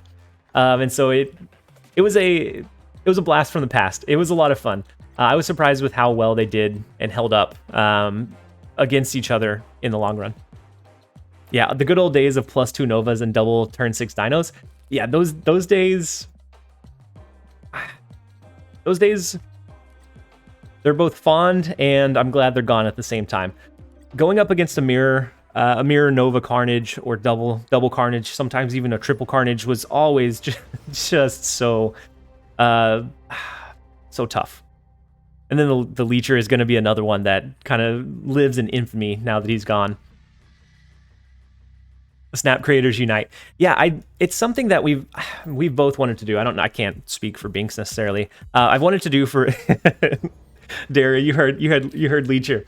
I didn't have as much of an issue with Leecher, but I know a lot of people were really taken by surprise whenever Leecher kind of hit the ladder by storm.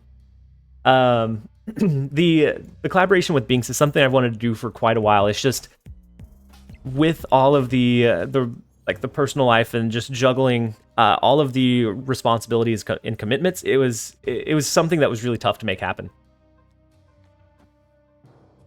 How do you feel about the power creep so far with card releases? It's scary. We have went and part of that can be relived whenever we're playing those old decks, and realizing that like 10 to 15 power in a lane used to be like that was a good lane. That was a good game. And to now, some absurd numbers, pushing 30, 40 into lanes relatively consistently, is kind of scary. You just got to Galactic for the first time? Kuzan, that's huge. Congratulations. So we waved. They snapped on us. We don't have Sandman.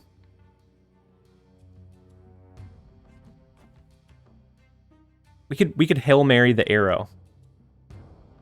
They do have the Reality Stone to change it though. So even if we get lucky with the arrow pull, they could easily just change it out from under us without the lockdown from Sandman. We're gonna retreat out of this one.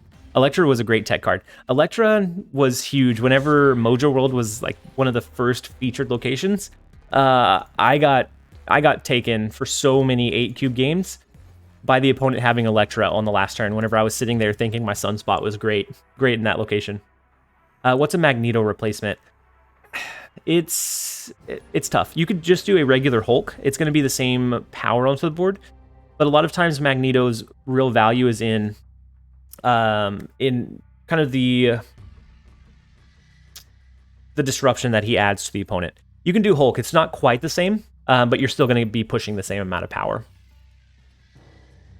Daya, you're back? Yeah, we are back on Twitch. So we didn't necessarily go anywhere. We continued to create content, but we are back on Twitch. So I think we're going to play our Ebony Maw into the right lane. We have our Electro that we can ramp into Sandman. If we draw into Claw, that's going to be phenomenal in Onslaught Citadel. I don't really want to disrupt our draw with Roxas early. Yeah, some people do prefer Hulk over Magneto. During the Zabu Silver Surfer just plague, I definitely preferred. That's not bad. We get the upside. We'll snap into it. During that plague, I definitely liked Hulk over it because a lot of times I would pull too much power in with the Magneto and I would lose because of it. Do you have the I Survived Nexus Events title? I don't know. I don't know if I do. I have a lot of titles. I don't know if I have that one. We can't play our Electro there, unfortunately, but that's all right. I think we still go with the Electro into the Sandman, into trying to figure out, depending on what else we draw into, what the best playline is. Zombie, you redeemed the choose my title. Okay, after this one, we will load it up. We'll let you change our title. I guess we'll find out. We will. Every time we have to scroll through. Why not Psylocke into Electro and Ebony Maw? That would have been a better playline. You're right. That would have been a good playline for us to do. Unfortunately, I didn't think of it. Do you think Arrow needs a nerf? In certain metas, she doesn't feel great. In a meta where flooding a lot of one-cost cards onto the board or just flooding the board in general is not incredibly rewarded, I think she's really strong. So I don't know. I don't know how you would... I don't know what she needs. But she is really polarizing in the current meta. And so I think that's an important context to think about whenever you're thinking about what cards need buffed or nerfed. So we can do Magneto into Lechugia. That will pull their Wong, not their Zabu. Arrow moves the next card your opponent plays, only up to 1. Yeah, but then, I don't know. There's a lot of ways to like flood a lot of power. Nerf her, you will get a ton of Thanos Zoo. That's true. We already get we already get a ton of Thanos. I kind of want to move their Wong out of Onslaught Citadel, just in case they have something absolutely crazy, like maybe a Silver Surfer, which they could still trigger, but it's not going to trigger 4 times. Now we can't use Arrow. I mean, we can, but it doesn't give us as much benefit. So if they do, what, an Ironheart? This looks like the negative Bass deck that we ran yesterday. If they do an Ironheart, it's only going to trigger 2 times, pushing 24 power onto the board, split across multiple lanes.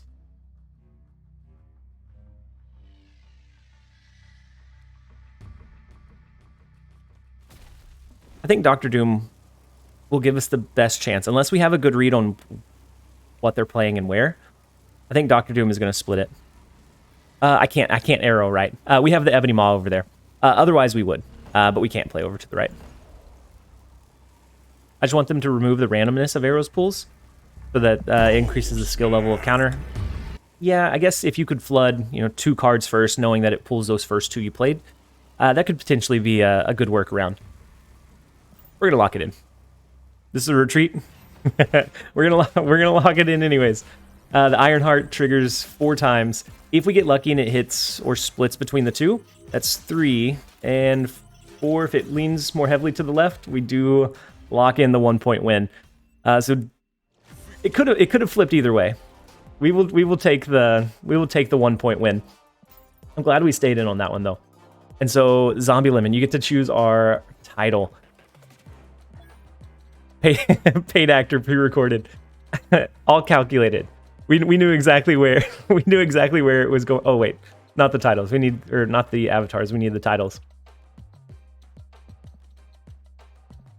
You did do title, right? Not Avatar? I always get humbled a little bit because we've spent too much money in the game, and so I have way too many titles.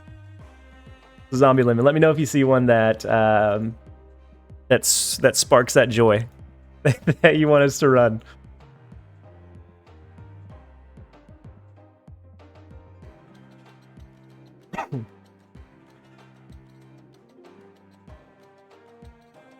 Zombie Lemon, are you here? Mom said this is my last game. Ooh, there it is. There we go. We'll lock in the mom said this is my last game. Last game one. Can you see the puppy? No. The puppy's laying on the couch right now. Would arrow mid better? Ironheart would only trigger twice. That's true. Arrow mid probably would have been better, knowing that the Mystique was in the Onslaught Citadel. You're probably right. And we probably could have waited to use our Magneto until they had played their card. We got lucky. I do think arrow mid was the right call. Then it takes away what, 12 of that power? Then it's only pushing 12 instead of 24.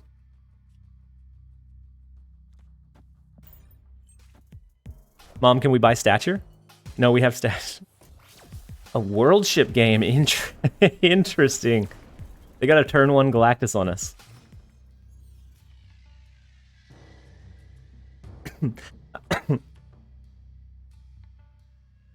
Stature's fine. Stature's a decent value, and she's pretty flexible. So with how strong a 5-cost card like Arrow is, you can do that along with your stature to get quite a bit. It's just finding an optimum way to build her. So Thanos decks typically have some pretty tall cards. We don't necessarily need to ramp either. I think our best bet is what? Soaking up energy? We could have... Maybe we Psylocke ramp here. Into a Magneto and then a Chavez. I think that's the most power we can potentially push. I haven't looked through my titles in a while. They definitely need a way to organize them.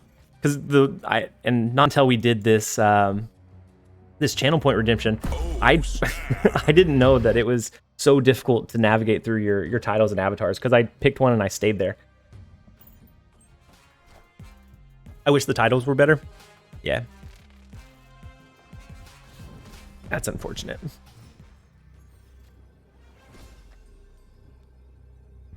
Oh, snap. They always play a Thanos here, right? Like, they have to have their Thanos. Oh, snap. This is always the Thanos. And then Dzine, Strife, Sweet Monkey Creek, Ruthless, 00 Negative, and Dialogical. Thank you guys so much for the follows. The She-Hulk? Is that what they're dropping? She-Hulk and then absorbing some?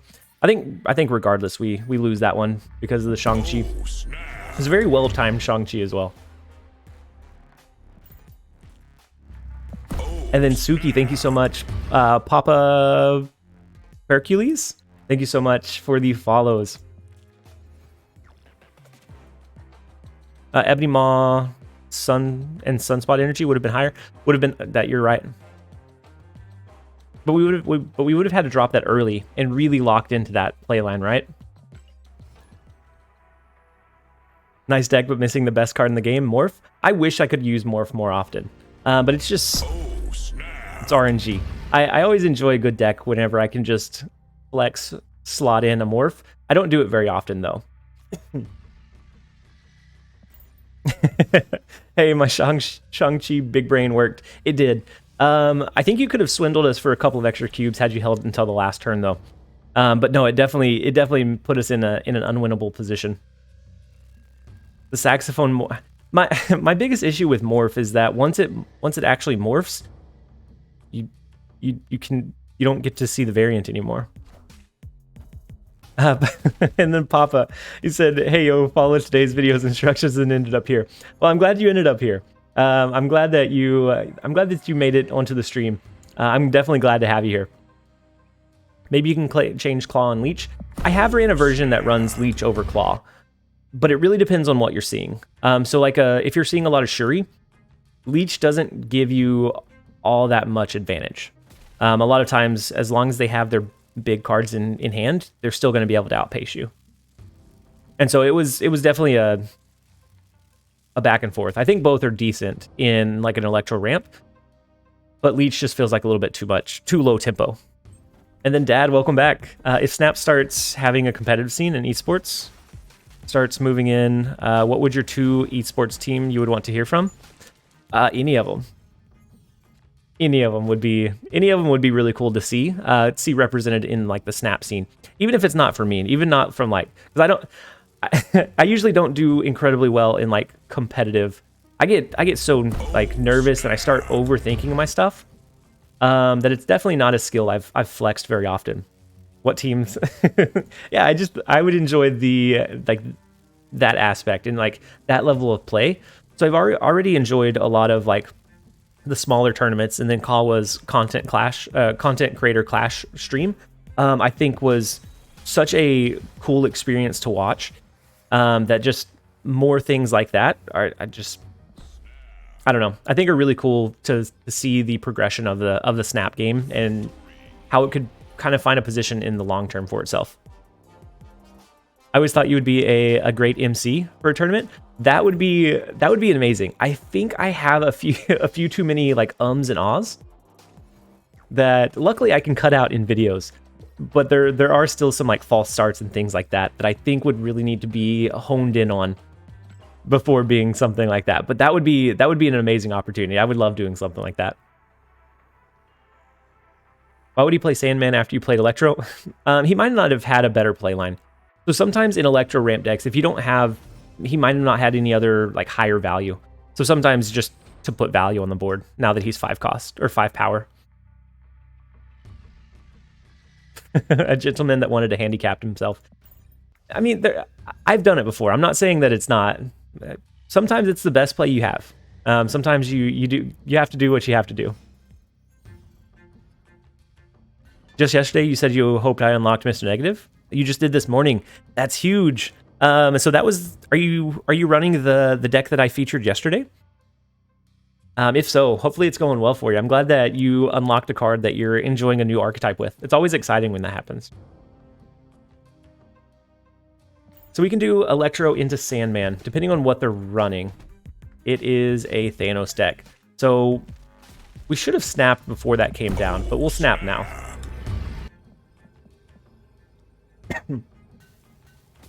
We'll snap now. The more power we can fit over here, so we can do a Doctor Doom, potentially then an Odin. We have the Magneto to pull their cards around. We can fit at least 2 more Doombots to the left, and I think that'll be enough to win that location for us once everything is said and done. Absorbing Man is the star of that. Double Surfer. Yeah, Double Surfer or Quadruple Surfer, whatever it ends up being, even like a double or quadruple Ironheart. It is just so much value that it provides.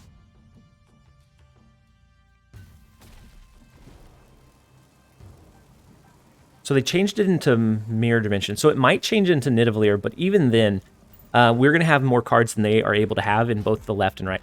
Never mind. The Leech play is big.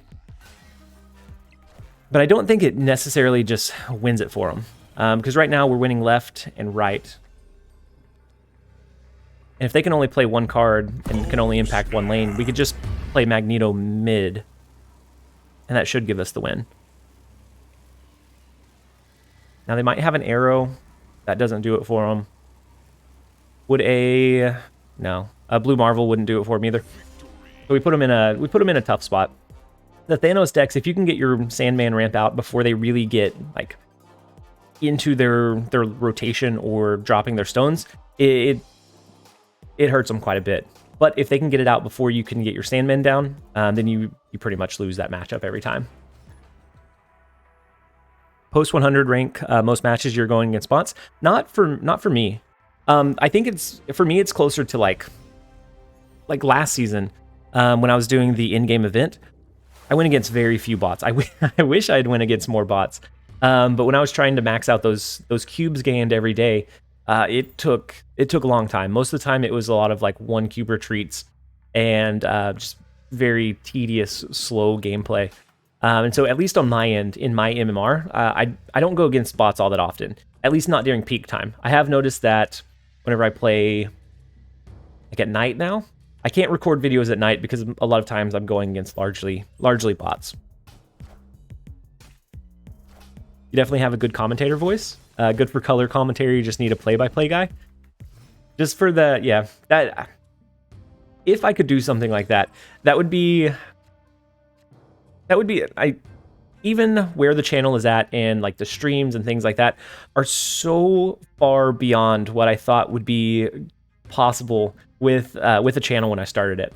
I started it just because I enjoyed the game, and I slowly kept it improving, and it slowly kept growing with like feedback from the rest of the community, and just all of this help has helped the channel grow beyond anything I could have imagined. They get a much better card from expansion. We do force them to discard their Sword Master instead of, ideally, I'm guessing their Apocalypse.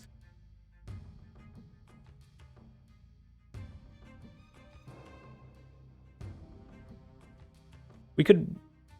No, we can't Magneto to pull it. I think we Magneto mid. We're going to compete for left and middle and try to lean in on an arrow last turn play. And then again, thank you guys for all of the support and for being here, guys.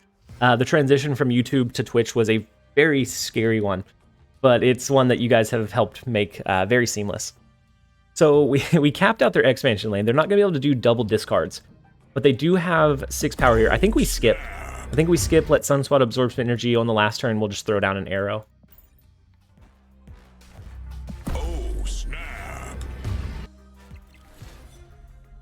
I figured the most common play was the... Ooh, so they're going to have, what, 3 cards? Ooh, the Wolverine. Okay. Well, I guess depending on where they play their swarms, right? No. Their Apocalypse has only been discarded 1 time. He's 12 power. We're going to soak 1 extra power on the left. So even if they get their Apocalypse to go over to the left, we should win with the arrow play. Why didn't we snap earlier? We're not going to snap now, but we should have snapped whenever we knew our kind of ideal play line. Do you think that X-Mansion should always give cards of the same cost to reduce variance? I don't know. I think there would still be a lot of variance. And it's one of those that if you're snapping that frequently before turn 2 or 3, I mean, at most you're probably going to lose like 2 cubes. So I don't necessarily have an issue with how X-Mansion is right now. Sometimes you're going to get just absolutely destroyed. Other times it's going to work in your favor, but I think being able to play around that is like the biggest piece. I don't think it's often enough to really be like a long-term or big issue for me. And then Cruel Master, welcome. Another daily dose of Twitch on TLSG on Twitch. Wow. Oh my gosh. You're right. You're right, guys. Why not the Doctor Doom? Yeah, the Doctor Doom was the play. We forced it into a tiebreaker. I thought we had won mid. I forgot about the discards buffing up their Morbius. I deserve to lose that one. That was an awful... Thank you for the raid, by the way, Wolver. You cued into me doing an awful play. The Doctor Doom in mid, I think, would have been the better play line. Jug left, Psylocke mid because of the tiebreaker. Yeah. Yep, unfortunately, I misplayed that one very heavily. Thank you, Wolver, for the raid, by the way. Hopefully you had a fantastic stream. I hope that you have a fantastic rest of your day. If you're going to hang out for a while, I'm glad to have you. If you're coming over from Wolver's stream, I am TLSG. I'm glad to have you. Hopefully you enjoy the gameplay for a little while. I do just a variety of decks. They typically will change every single day. So I think we Sunspot to the left. As long as they don't have a Killmonger, we get a lot of just residual value in doing the double. You couldn't Jug left. Ma was there? Yeah. Well, hey, Wolvie, are you streaming this now also? Well, I guess I didn't ask. I didn't ask if they were streaming Snap whenever they sent their raid over our way. Yeah, we can do double Electro as well. To get what a 6 cost on turn, a 5 cost on turn, a 6 cost on turn 4. And we get the extra value that soaks into our Sunspots. That's great. We know the left one's protected. I'm gonna go ahead and snap into it. You know Wolver from the last game we streamed together?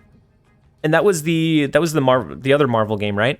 Was it Marvel Alliance? Is that right?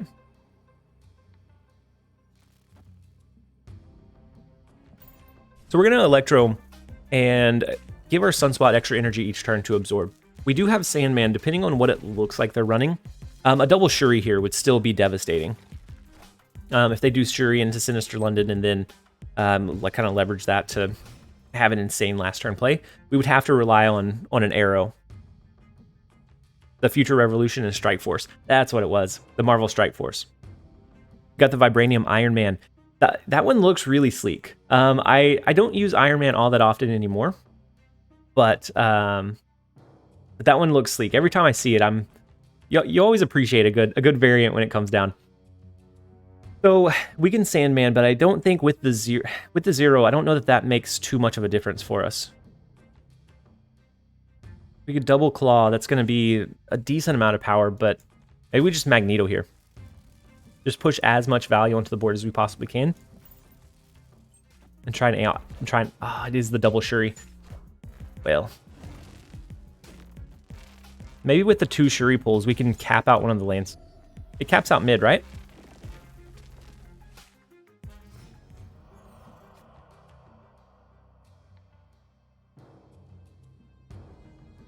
So how do we win from here, though?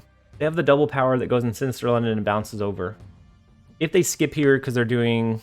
We're not going to get a Chavez. I don't think... Yeah, we needed Arrow in this matchup. I don't think we win this one. Play lines, Electro, 5 cost 6/6. Or Wave 6/5/6. Or Psylocke 5/5/6. Yes. I took this list to Infinite today. Yeah, and this list wasn't created by me. I got humbled by Pulse Gazer from the Snap Judgments podcast when I did my other ramp video. We had a friendly battle of ramp versus ramp, and this one barely beat us, but it did beat us in the end. And I think it's a little bit more flexible than the non-interactive one that I had before. Can someone remind me which deck tracker this is? Yeah, I think did I turn it into a command? If not, I have Nightbot that sends the message periodically, but I can copy it. I can copy it over. So it's untap.gg. I have an affiliate link if you want to follow it. If not, I can get you the unaffiliate link. But you would basically just take off anything past the GG. Speaking of GG, that's what this game is. It is an absolute GG. And then SS Iram and Whisperhand, thank you so much for the follows. And anybody else that I missed, the support today has been massive. It's been about 150 followers so far. Summer of Tigers, thank you as well for the follow. Yeah, I hang out there with Gazer.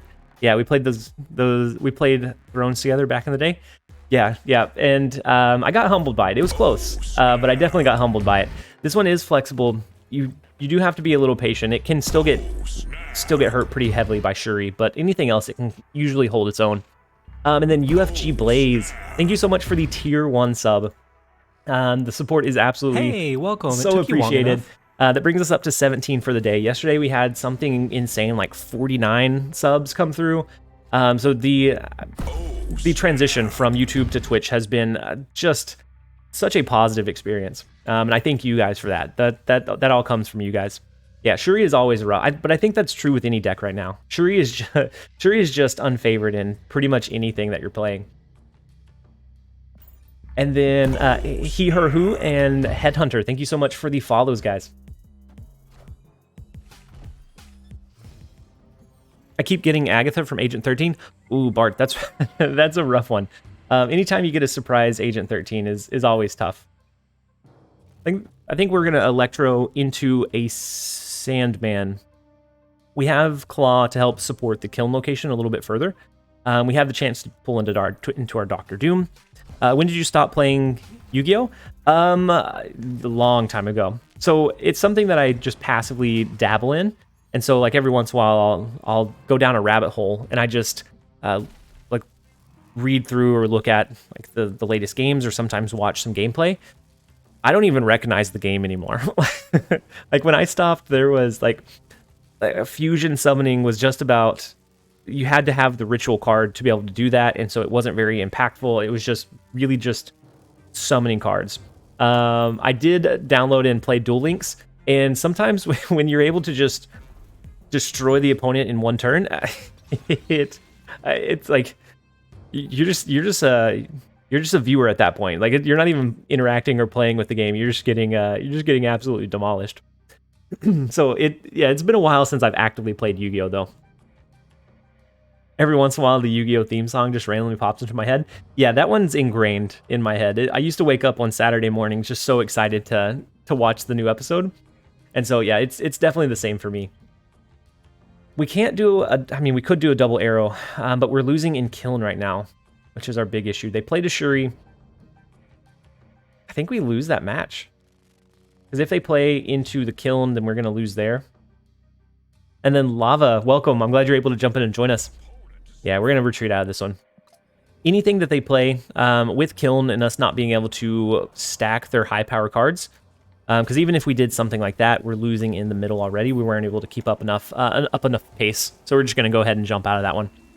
You stopped playing back when it was simple? Yeah, I got back into it recently. The learning curve, like the amount of combos and summons and all kinds of different things that you can do in the same turn now blows my mind. Like I can't keep up. Lava, yo, I watch every one of your YouTube videos. I appreciate it. I'm glad that you found the Twitch, the live stream. I'm glad that we were able to be live for you. Hopefully you're having a fantastic day. I'm excited to have you here. So we're gonna go ahead and skip. Rave Time, thank you so much for the follow as well. It is a Thanos deck. If we can draw into our Sandman, then we get a lot of benefit. Since we have our other ramp components, we're going to go ahead and play Psylocke. It's not going to do a lot for us, but we are going to throw it down with the board. Just sometimes one power will make the difference. Every archetype is so complicated in its own way. Yeah. So like I learned on the Duel Links, like I had one particular archetype that I learned, and that was it. And it was like I think it was like the ultimate blue eyes. You could summon like an absurd number of blue eyes white dragons all in the same turn, and so I only played it for like a week, and then I was like, this is too much. And then I dropped it again. But if you're experimenting with different decks and different archetypes, I could see it just being a little bit too much to learn in one go.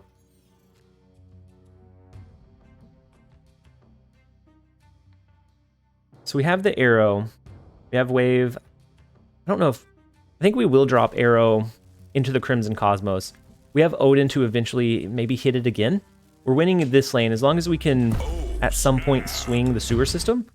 Then using the second arrow to pull into Crimson Cosmos might be enough to win it for us. And then Certified Pay, thank you so much for the follow. Hope you're having a fantastic day. So they played the Soul Stone that we pulled over. We get our Doctor Doom, which is really, really good for us. We can do Doctor Doom. That should help us find initiative in each of the lanes. And then we can lean in on maybe an arrow on the last turn. Sweet Dill, thank you so much for the follow as well. We are really close to 2,000. Like I think it was like 3 days ago, we were just over 1,000. So the transitional support has been insane. You guys are nuts. The Leech play is a bold one. We can no longer do Odin to retrigger Doctor Doom and Arrow, but we do grab the lead in all three lanes. We don't have Sandman down on the board, which is, I guess, our biggest issue, right? We can no longer Odin trigger. So this one becomes just playing a Magneto and hoping that we can outpace them in the other two lanes. But it's no longer quite as easy as it was before. Before it should have been like a surefire lock, getting the extra 10 to the left and right with our Odin plus the 8 in middle and pulling their cards in. Now it becomes a winnable situation for them, but I guess not overly winnable. The Valkyrie in the right lane is good. That wins there. The Power Stone left is not going to do it for him. And then Mass, thank you so much for the follow as well. We're like 46 shy of 2,000, which is insane. I'm so excited to be over here on Twitch. The access and the resources that we have here versus on YouTube it's like night and day. On YouTube, it feels like I'm in a silo, and here it feels like we can interact and help support other creators rather than it just being, you know, our own little stream. You tried your deck 3 games, all enemies retreated. Slow grind. Yeah, especially if you're leaning on the Sandman portion. So if they're running a zoo deck, or you can identify that the Sandman is going to be the game winner, you definitely have to snap early with this. You can get bigger cubes, but you are going to force a lot of retreats with a hard counter for sure. This tower here, if we could get Arrow and Odin, we get some really good value. We do have our Electro into Sandman, so that's going to be a really good piece of our combo. Subterranean is not great. It's not terrible, I guess. Since we do have Magneto, if they play any 3 or 4 cost cards out of Fisk Tower, we can pull them over. Yeah, the Arrow and Odin, I don't pull it in my hand all that often, but whenever we do, it is such a fun combo to have, and it can steal you a lot of games, forcing their cards into that lane, because a lot of times you see an Arrow come down, you get complacent, you feel safe at that point, and then we drop down the second Arrow on them. So we're gonna do Sandman here. They haven't played anything. They are running we don't know what they're running, but since they haven't played anything, we're gonna go ahead and snap. We have the Magneto to pull some of their cards over, the Arrow that we could potentially draw into, and we now have our Odin. So I think we have a pretty good advantage here. Yeah, our bad. I agree. I think this is definitely a snapping, like one of the games where we want to snap. Beautiful. That's the best top deck I could have asked for. So if somehow they just massively play all their power into Fist Tower and just outpace us there, they could win. But otherwise, they're not going to be able to swing this location, and then we're just going to destroy the cards as that happens. Oh, snap. Tucinator, welcome. Thank you so much for the follow. I'm so glad to have you here. Then Lava Simp for Sherry. Yeah, I do. I made an Electro deck, but I don't have the link for the deck. If you want to review it or look at it, I can post the cards in chat. You can do that, or if you jump in the Discord, you can look at them there as well. And so let's do the Odin. We'll pull whatever that they play there as well. I think this is just an unfair game. And then Manor Boy, nice to see you stream again. Yeah, I want to get much more consistent with my streams.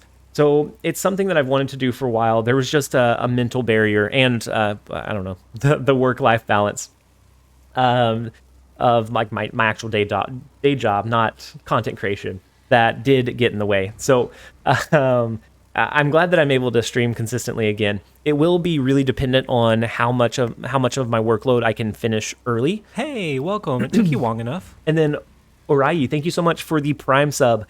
That brings us up to 18 for the day, which is insane. You guys, the support is more than I could have ever imagined. If you are coming over from YouTube, or with that said, if you're coming over from YouTube and you have a Prime sub laying around, as a Amazon Prime member, you get a free sub every month. If you want to, send it my way or one of your other favorite content creators. But I do definitely appreciate them. And then Zox, Manorboy, Maroso, thank you guys so much for the follows. Hey, welcome. It took you long enough. And then So Sezi, thank you so much for the Prime sub, bringing us up to a total of 19 for the day. I appreciate having you guys here. This is something that I really enjoy doing. It's just with work, I haven't been able to do it as much or as consistently. Hey, welcome. It took you long enough. But I think I've found a way to be able to balance that. And then Sweet Dill bringing us up to 20 for the day with the Prime sub. I appreciate it. The support is absolutely insanely incredible and very much appreciated. And then Foxo, Pika, and Flocon, thank you so much for the follows. So with this one, we don't have a way to push power sideways yet, but we have 2 chances to draw into either Dr. Doom or Claw, and we have a ramp component into Sandman. So I'm going to go ahead and snap into this one. I think with this deck and with a ramp deck in general, you want to play it a little bit more aggressively. Sometimes you're going to lose big cube games because of it. But whenever you can identify a perceived advantage, a lot of times I get a little bit more aggressive with it. So we have our wave as our second ramp component. Actually, I don't know. I don't know that I want to drop wave, not knowing what they have. I'm going to hold Psylocke for now. Oh, he gave you the he gave you the finger. He did give us the finger from that snap. And then Whisperhand, is there an upcoming Series 5 card you're looking forward to brewing with more than others?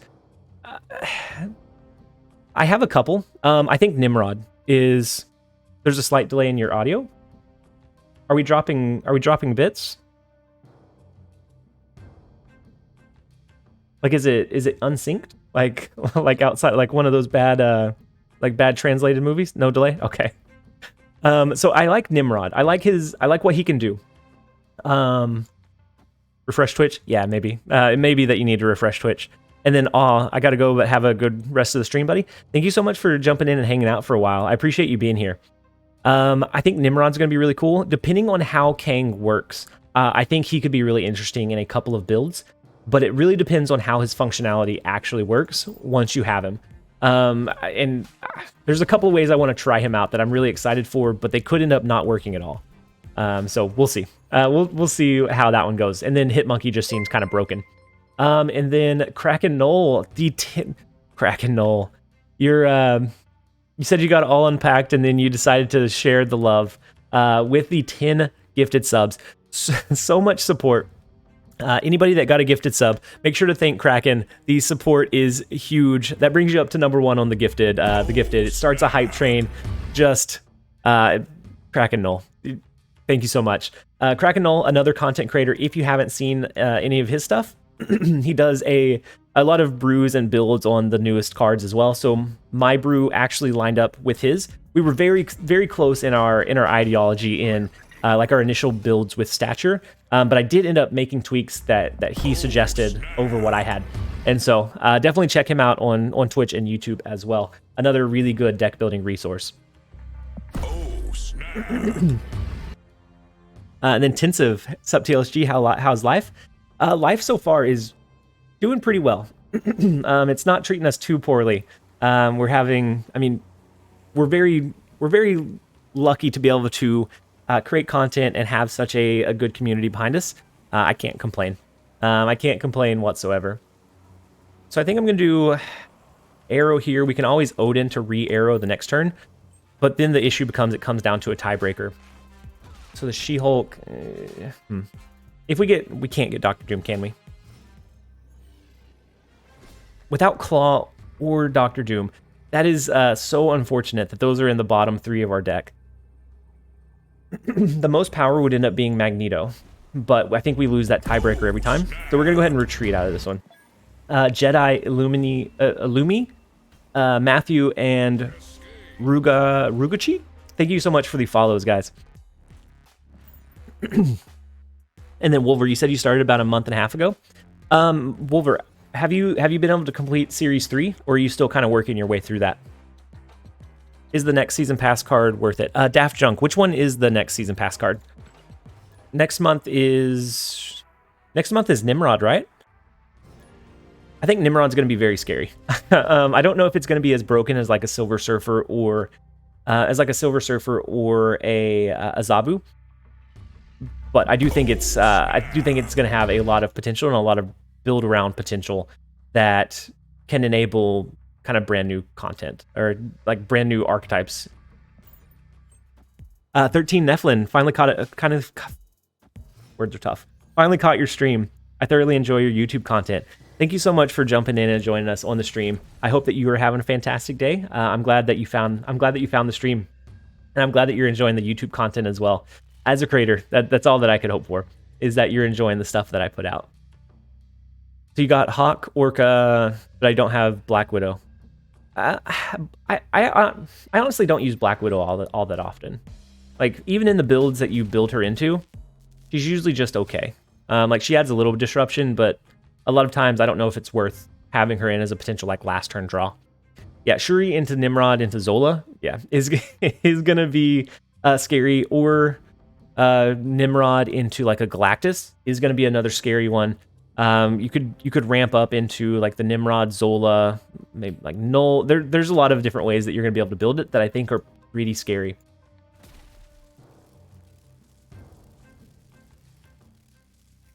We're gonna, Actually, I'm gonna split this. I'm gonna put our Ebony Maw to the right so that we can try and gain initiative over there. And then we always have Claw to help support it even further, plus our Arrow. If we win left and right, then we can Arrow plus Odin to be able to make sure that we bring their resources over. You plan on going full-time into content once the financial side of YouTube becomes sustainable? That would be something... I would enjoy doing that. I enjoy creating content a lot. And so if it ever became feasible for me to do that, that is something I would look into and want to do.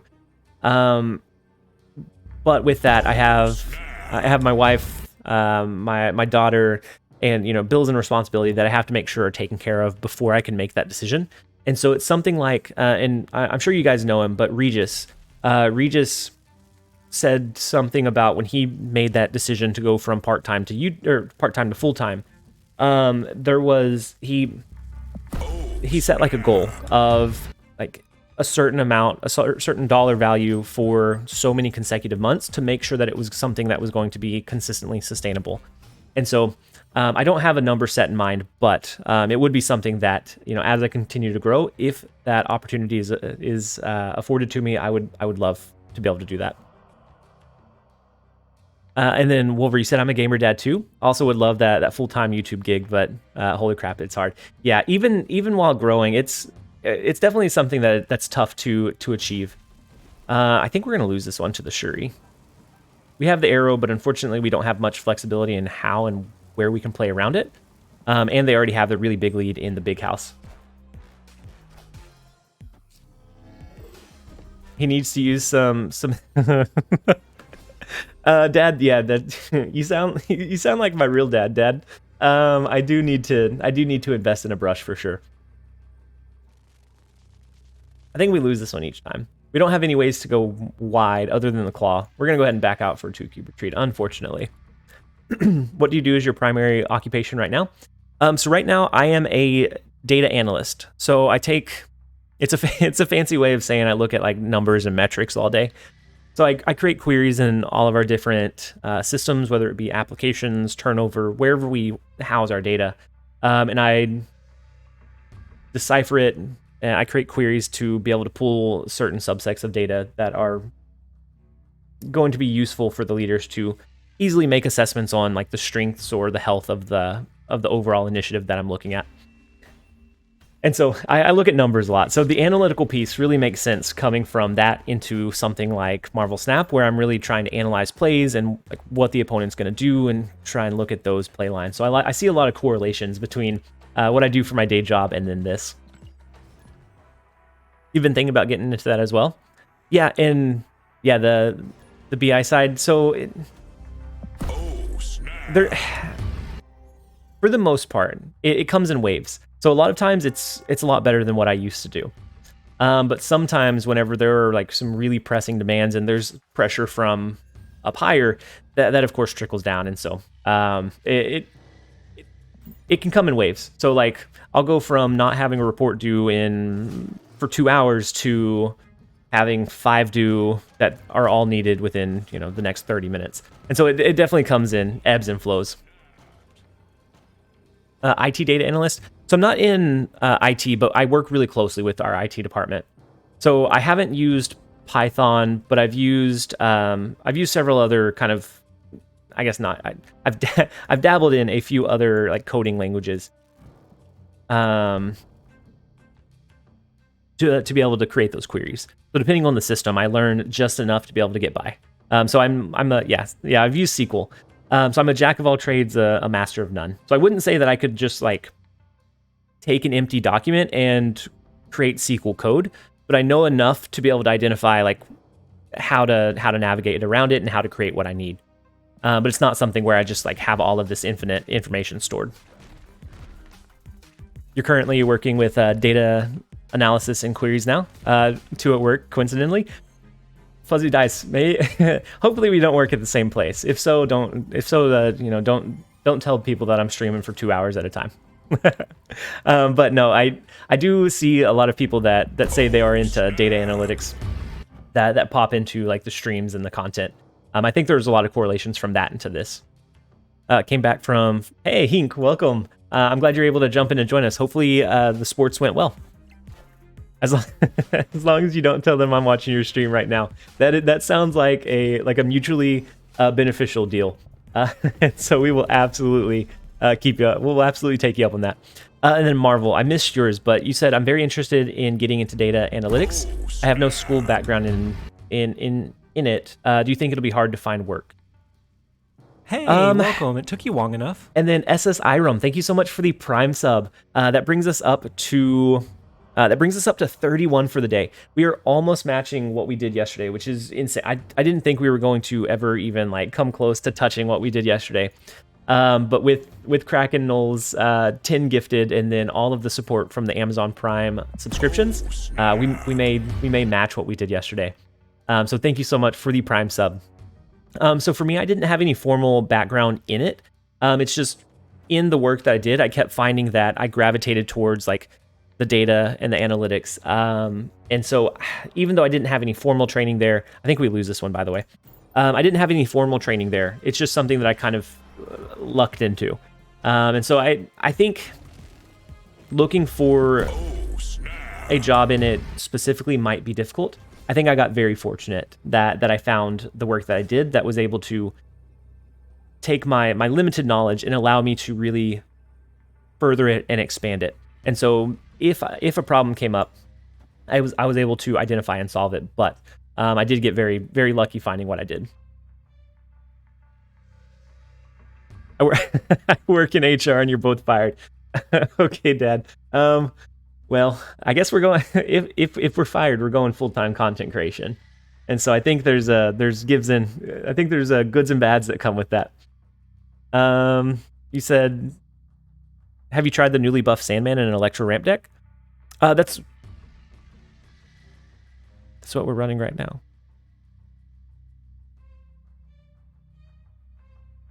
Oh, maybe you weren't. No, you were talking to me. Fuzzy Dice, you were talking to me. I was super confused. Yeah, we're gonna. I mean, we'll do Arrow. We probably lose this one, but we're gonna give it a shot anyways. We lose it by one of all things. Had we had a Doctor Doom, we maybe could have pulled that one out. Hire me. I need a remote job. His highlight wasn't highlighted. Wait, whose highlight? Oh, our Sandman. Oh yeah, that's because we drew him, and so he blurs out as we draw our cards. And then Nalem, you said I do a lot of hiring in tech. I never asked for or paid attention to whether someone had a deploy. Yeah, it's all about how they perform. Yeah, so a lot of like tech jobs. It's a lot about there's really it's not necessarily like you have to do well in the interview, but a lot of it is like like a performance. Like you have to do a set number of tasks, and if you can do that and exceed at that, then like a diploma won't matter as much.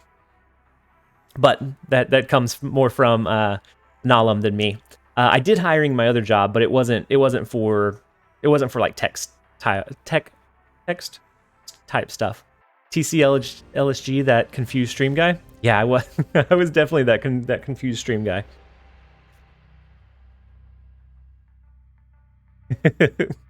Fuzzy Dice is here for the conversation, not for the snap. I mean, I appreciate anybody, whether you're here just to lurk, whether it's here in the background as work's going, whether you're here just to chat, whether to watch for the game. I appreciate everybody that's here. So, so regardless of how you found it, I'm glad to have you here. We could play Ebony Maw in the far right lane. Actually, let's do it into Xandar. And then if we need to play more power there, we can always sneak cards into this third location before the Bifrost takes effect. I like how you're running Claw in this deck. I might put that in mind. Yeah, so Claw is just really good value as a 5 cost. So it's not quite as flexible as like a Captain Marvel, but 10 power and that extra reach, a lot of times if you have that Sandman that you've limited them to, can be enough to win you the game. So they're stuck in Bar with No Name. We're gonna push ours over there too. So the reason I snapped more, actually, that was probably a hasty snap. We do have our 0. We could potentially pull over into Bar with No Name next turn. That's gonna be risky too. Yeah, but yeah, Claw will sneak out wins a lot. with his reach, it's a lot of times surprising. So they're running a ramp deck as well. So they ran the wave. I think we're going to opt to not go with... I think we're going to opt to not go with our Sandman, because I think it's going to benefit them just as much as it does us. Magneto would pull their wave over, but I don't think that's a big enough benefit for us. Arrow is going to be risky, especially with us thinking they're going to play a Sandman this turn. I think we're going to arrow to the left. I think it's going to come down to winning these two locations and just kind of letting this one fly. Is Onslaught good to replace Chavez in this deck? So Chavez in this deck is more so for that consistency piece. So being able to draw your Sandman or your ramps more consistently is really her only benefit in this deck. I don't know that we have enough ongoings to really benefit from an Onslaught though, because really the only target would be what, our Claw, and so on those games where you need it, it would be great, but I don't think it's consistent enough to be great enough. I guess we should have used our Magneto. It's more power that we would have played last turn. Kids are finally asleep. Time to have some dinner and wind down. Awesome seeing you here on Twitch. Hope to catch you again. Nalam, thank you for jumping in and joining us for a while. I hope that you have a great rest of your day. And I hope to catch you in another stream sometime real soon. We could do Claw here, or we could do Magneto, but I'm not sure which one we would rather do. Claw is going to give that 10 power point, that 10 power push into across the 2 lanes. Magneto is also decent. I guess we do Magneto. We'll pull the wave over. If we get Odin, we can play Odin into this lane to make sure that we pull whatever they play on the last turn into Xandar, maybe. We'll see. What times of days do you plan on streaming? I plan on streaming kind of midday, so it's my time around 11 or 12. Welcome. It took you long enough. And then Funorder, thank you so much for the Prime sub, bringing us up to 32 for the day. We are well on our way to beating the insane support we had yesterday. I appreciate you using your Prime sub on me. Hopefully you are having a fantastic day, and I'm glad to have you here. 3 in a row. I love to see it. Yep, we have 3 long streams in a row. I want to do midday. I want to do midday from and then. Hey, welcome. It took you long enough. And then Sola, thank you so much for using your Prime sub on us as well. I appreciate having you here. I hope you're having a fantastic day. I want to do midday, so around 11 a.m. ish in Central Standard Time through about 3. But that's really contingent on how much of my work I can get done early. And so I do it a little bit after I technically get off and a little bit before I actually start, so that I can have that block of time in the middle of the day. But that's what I would like to do moving forward. Do you work from home? I do. Luckily, I work from home. Otherwise, I would not be able to do nearly as consistent content, or just be as consistent as I am. I think we lose this one. We will soak 2 extra energy with our Sunspot here, but if they play into Xandar like they probably should, then we will lose it. Unless they use an arrow here trying to make a stack in this lane. I don't know. We're gonna try the Claw. Ooh, we get the retreat. Interesting. Why not Claw mid? Claw mid would lose us the right lane. Right now we're tied in the right lane. So with Bar with no name, we didn't want to give that one as a guaranteed loss. If we were going to do Claw mid, we would rather just Chavez into middle.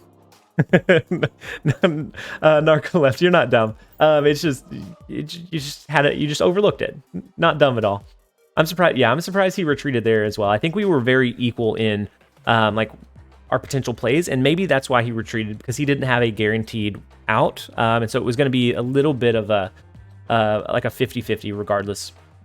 Yeah, but everyone misses details. There's in the last video, I don't know if you watched the last video from earlier today, on the last game, I overlooked a lot of details that I really should have seen, but I kept it in there because one, it makes it a little more humanizing, and then 2, there was a potential play line that we overlooked that could have won us that game. You hit infinite today for the first time? Narcolepsy. That's huge. Congratulations. It gets harder and harder each month, I think. And so that's no small feat. So don't feel like that's a small accomplishment. That's definitely a good one. videos that showcase misplays and things to learn from are my favorite. Yeah, and it's something that was requested quite a bit, and it's something that I've slowly started adapting. I think there's definitely a balance that you want to find with it, but I am working on finding it. It's good to share losses, in my opinion. It's real and people need to properly learn. Yeah, and so with a lot of the YouTube videos, even if it's not the intention, a lot of times you get that impression that you're just going to win every game. And so I like to include some losses where we can, obviously not too much, because then, you know, why is someone going to continue to watch a whole bunch of losses? But I like to include losses where we can. I think there is stuff to learn from both. You're the most vanilla Snap streamers. You're the most vanilla of Snap streamers, and I mean that in the most positive way. Wholesome and appealing to a broad audience. High quality Tahitian vanilla ice cream is my favorite flavor. Keep up the good work. Thank you so much for the kind words. I don't take any offense to vanilla at all, because I'm definitely a vanilla like type of personality. It's not one that's just like, I don't know. It's not abrupt or loud or I don't know, over the top in any way. It's just consistent.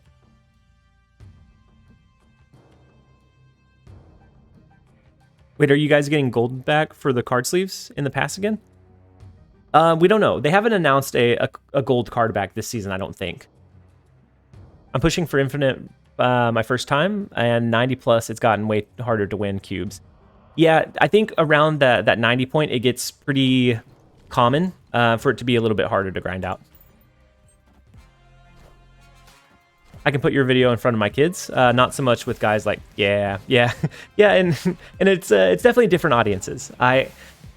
In general, like I have kids, and so I typically want to like make sure that if my kids stumbled upon my content, or if they were watching it, would it be something I was okay with? And so I definitely think it appeals to different people for sure.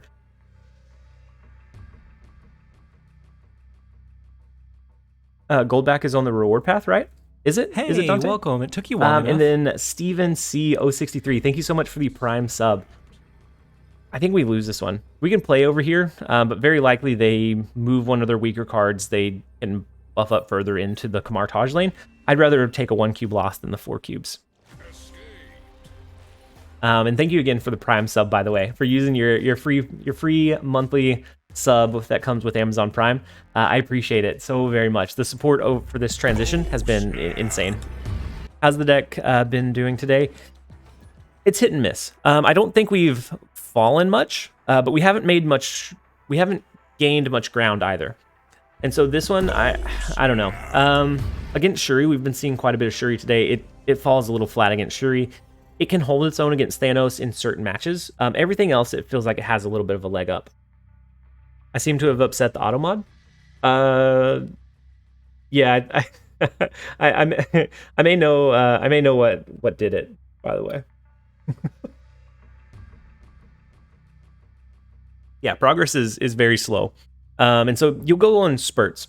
So if you can get in front of something that is really strong before it becomes commonly known, that's kind of your room for a lot of like burst of growth. Other than that, it's a lot of very slow, tedious, kind of methodical play instead.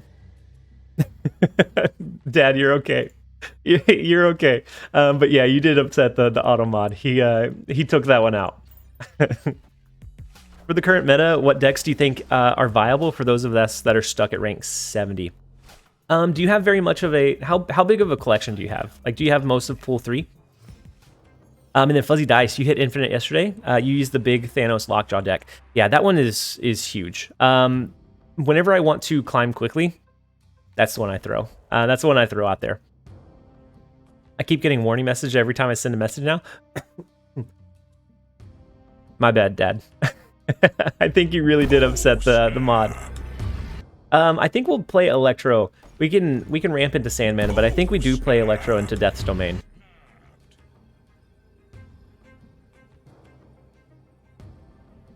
We have the Magneto. We're not going to be able to pull Zabu, but if we draw into something like Dr. Doom, we can push power over there. Otherwise, we just let them win Sakaar pretty much. You're missing 14 cards from pool 3. So I think there's in the Shuri. Yeah. That one's unfortunate. We're gonna probably lose this one. Let's see. I missed a message somewhere.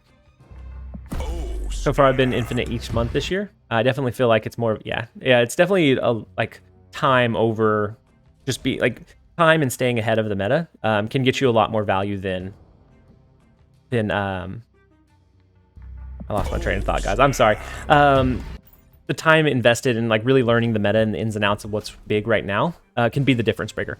They used a Shuri into a Wong.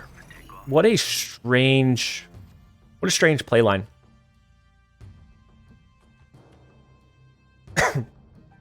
If you could give one generic tip about when to snap, what would it be? Mine would be snapping. Yeah, snapping on turn 6 is like you don't get great returns. You don't get great returns for it. So a lot of times, if you have the play line, you probably need to lean into it before that point. Otherwise, you're not going to get much value from it. And then for me, for certain decks, you need to snap aggressively. So if you know that you're going to lock down a lane and that's going to be the deciding factor where they can't really, come back from, you need to snap 1 to 2 turns before that play line goes down. And then, before that big play. I agree, Kraken. And then also, if you are feeling even the slightest bit frustrated and you're not playing very well, I would refrain from snapping. Even if you think you have it hands down, I would just play through for 2 and 4 cube games rather than snapping, because if you start losing those, then that can feed into kind of the tilt, and it's really hard to come back from a tilt once you're in it.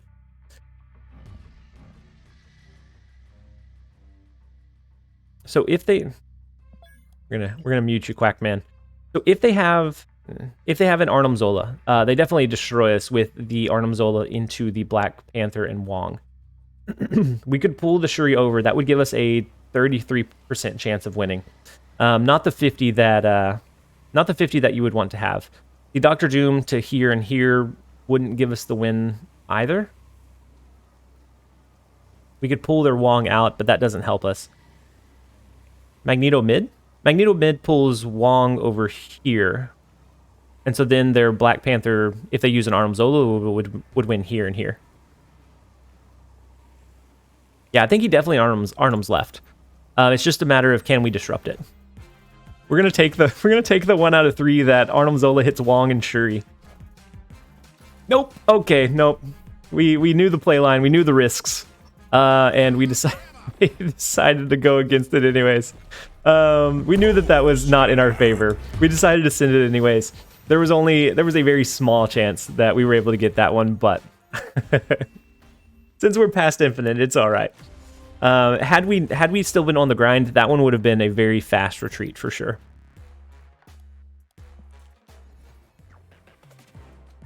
Yeah. Yeah, I agree. So if you snap on the last turn, and it's a game that I'm probably not going to lose, but I might win, you snapping on the last turn tells me that you have a strong positioning or believe you do. So I'm just going to leave for 1 instead of risking 4 times the amount I would have otherwise.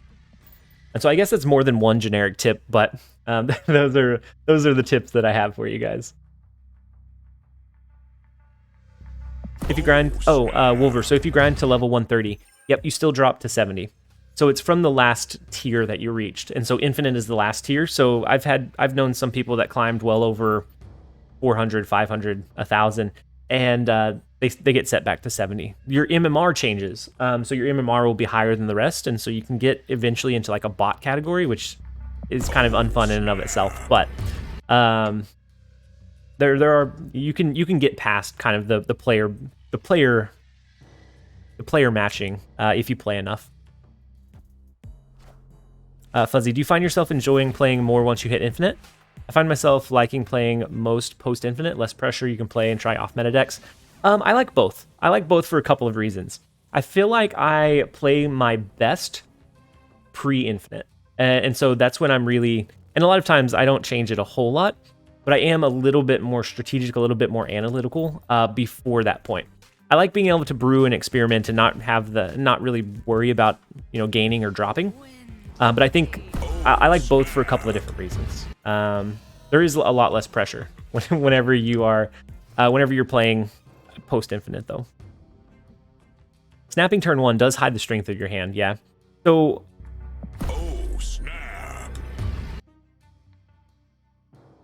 if your opponent snaps turn 1, you can continue without snapping. Otherwise, you snap turn 1. So I think certain decks, Broad also suggests this. I think certain decks do that better. So for me, like a Shuri deck, that one is statistically most likely if you hit your good cards, or even if your opponent just hits their bad ones, you're going to win that one more often than not. So I think you have to be comfortable with the archetype that you're playing to implement the turn 1 snap strategy. Yeah, you've seen Educated Collins on the bot train. Yeah, it's...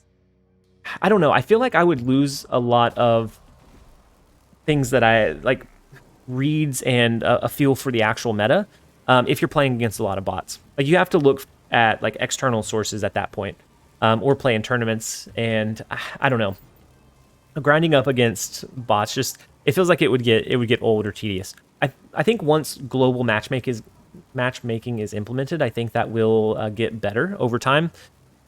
But I think for now, yeah, being in that bot MMR category is definitely anti-fun. Because the strong chi to the right is decent, but we are able to push power all across the board again with our Odin, and we have initiative, so we don't have to worry about an arrow. So this one should be a very straightforward, easy win.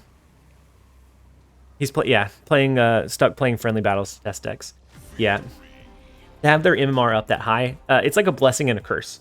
So one, you can grind and that you're really good, but the intricacies of like a continually evolving or changing meta makes it tough to really assess, the overall strength of the deck.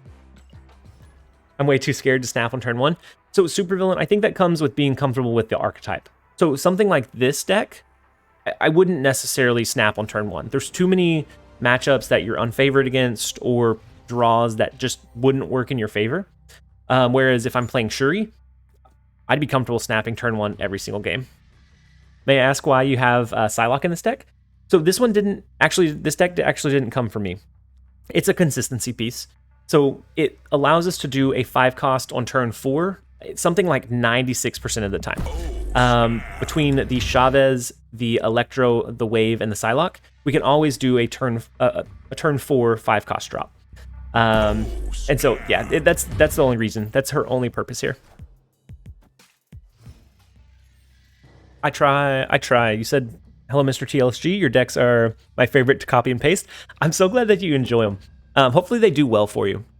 I try to always keep that in mind when I'm making builds. And so hopefully they're doing well for you. I'm glad that you're enjoying them.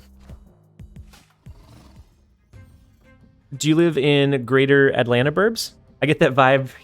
I get that vibe from your house every time I see it. No, so I'm actually in the the outskirts of like a Houston, Texas area.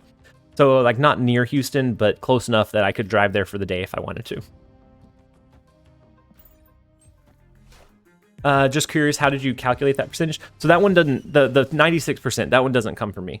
But there is, so it would be by turn 3, you have 3 chances of drawing into one of those ramp components.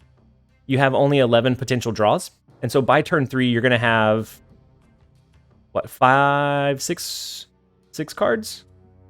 I don't know. You have several options. So the consistency piece. I'm not 100% from a data nerd perspective. I haven't dug into it. I just took them at face value when I got humbled by this by this deck the other day.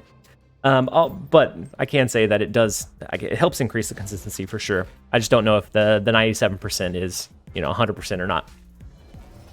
You live in downtown Houston? That's huge. I used to live in like the spring area, but I've kind of relocated since then. The only thing I know about Texas, I've learned through movies and Friday Night Lights. I don't think they're too terribly far off, but actually, why did we play Sandman here? We're gonna change hands. That gives them a lot better cards than we have. Yeah, we'll retreat out of that one. That one was a misplay. Knowing that we were gonna switch hands, the Sandman gave them a little bit better odds, especially with us having Doctor Doom in our hand. I reached Intimate just now. Thanos, yeah, Thanos is pretty good. I would say that he may be kind of along the lines of top tier. This is what I use when I'm running it. I know that there's been a lot of other brewing and other builds that have come up since. I haven't ran this consistently for probably 3 weeks. But yeah, it's incredibly strong. It's incredibly flexible and can match up against just about anything you're running into. You've been playing your junk deck, and I think I think I'm in love. That's by far my favorite deck in the game.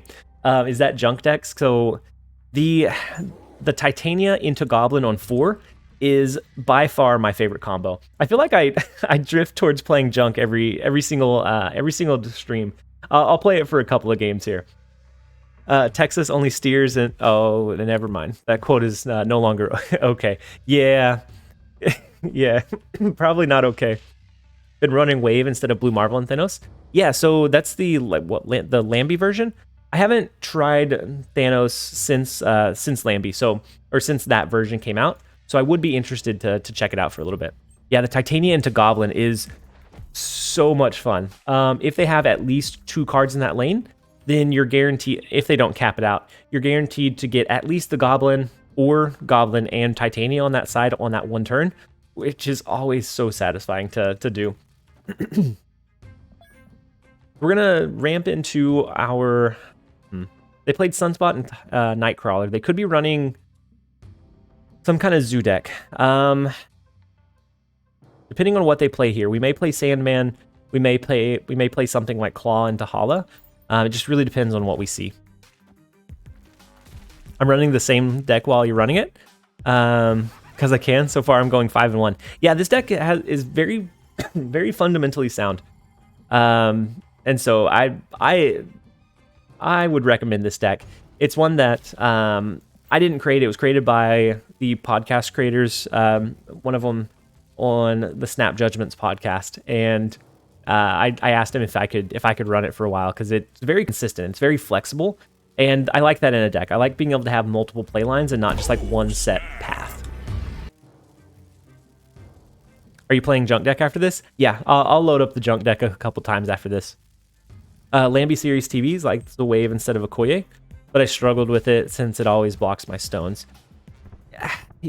I haven't tested it. I could see there being some issues, but if your opponent is running, flood decks, I think you get some decent value. So I don't know. If I have Wave and Electro in my hand, who do I play? It depends on the opponent's matchup. If they're playing Thanos and you think that after that turn they're gonna throw a bunch of stones on, I would play Wave. But otherwise, pretty much Electro is going to give you the best benefit because it's that long term. You could do the 5 cost into the 6 and then the 6. Oh, snap. How's this deck do against Shuri? It has a tough time. It's definitely hit and miss. So I think we do the Claw here and then hope that they play into maybe mid, and then we can just pull over into mid.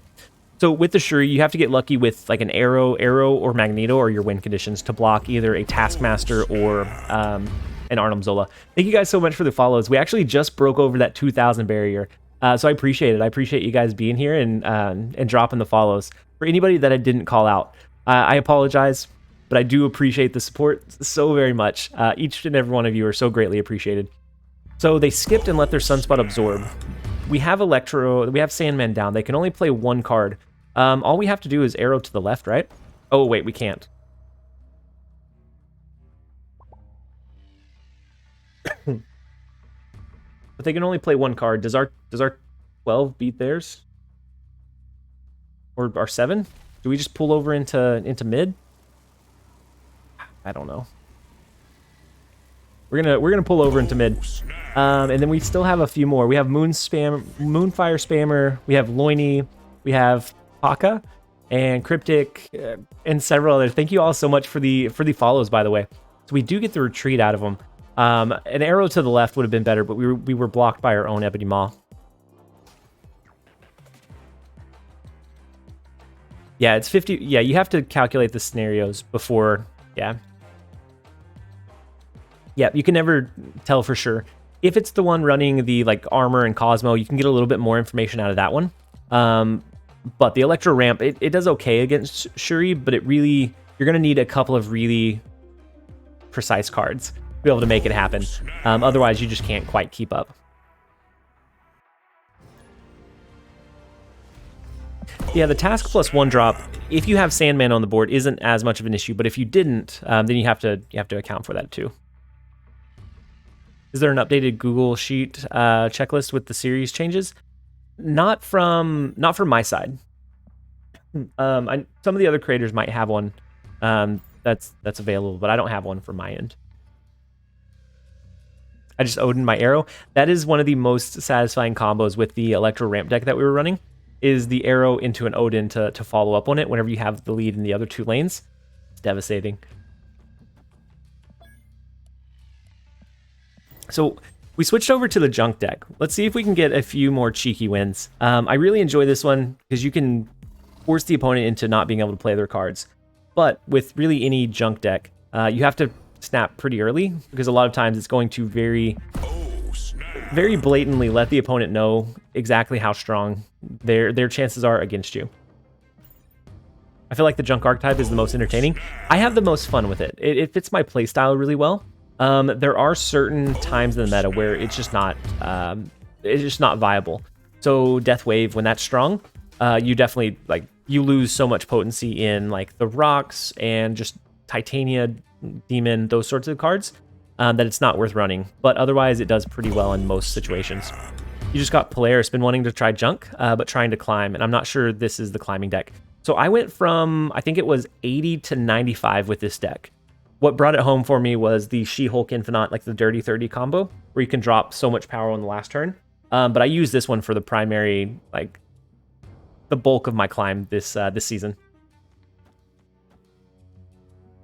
So we're gonna sacrifice our Titania for the sake of being able to make sure that we can win this Titan lane.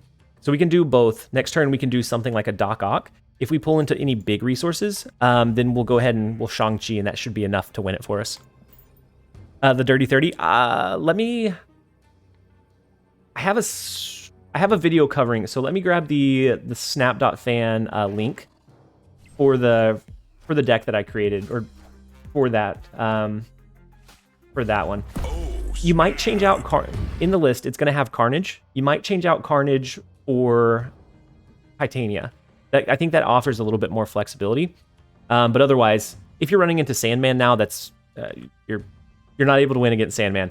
But otherwise, it matches up pretty well against a lot of things and can push a surprising amount of power onto the board.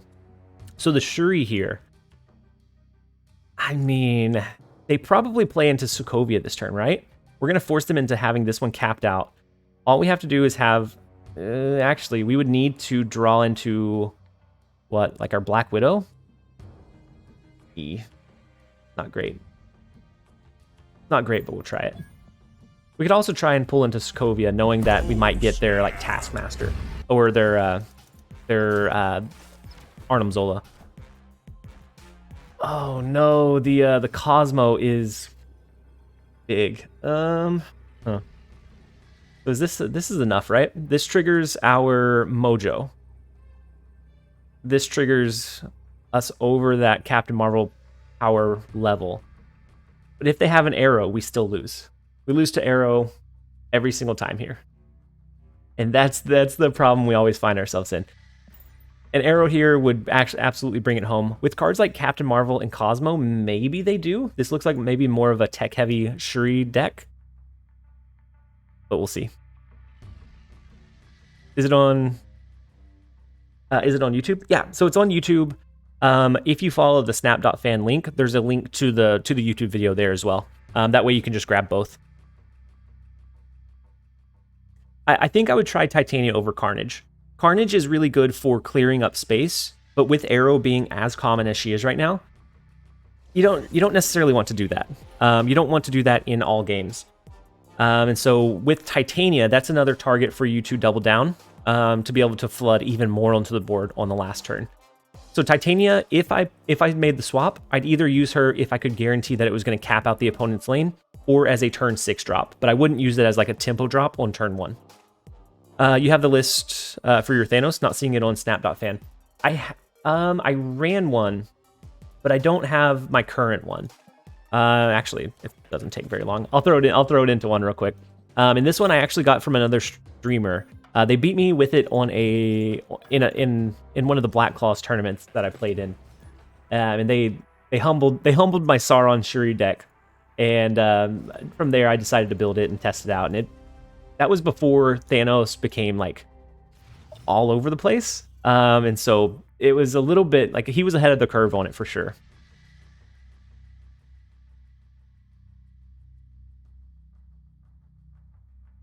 And so I'll save this one real quick. And so I would like to fit Arrow in there somewhere. But I haven't continued to brew with it since then. Oh, snap. And then No Good Plays, thank you so much for the follow. Severo, Soulless Angel, Scunders, Crispins, the Salks. Thank you all so much for the follows. Anybody that I missed, I definitely didn't mean to. I appreciate all of the support and everyone for being here. Can this deck be ran without Polaris? I think without Polaris, it's tough. Because Polaris gives us another way to force a lane to be capped out. Storm might work, but a lot of times we don't have really good tempo. So a lot of times it's finding those last turn plays with like a Gamora or filling up our mojo. So I don't think that Storm necessarily fits in this one. I've been finding this deck lately. It hurts me. Like this one that we're running, the junk deck, or the Thanos list. I called him Lethanos. Actually, I'm not. Is that a player now? I haven't caught up since I guess since Kobe and some of the other players, stopped being as prevalent. I kind of stopped watching NBA as consistently. I used to watch it quite a bit, but after that, I kind of stopped. I got out of touch with it. Did you try swapping Gamora for Spider-Woman? That might be a good call. In this list, I think Spider-Woman being a potential 12 power play, because a lot of times we end up using Gamora just for the 7 power. Yeah. Kobe was a great player. I didn't like him. He was too cocky. I didn't like him like as a player, but he was an amazing talent. So let's see.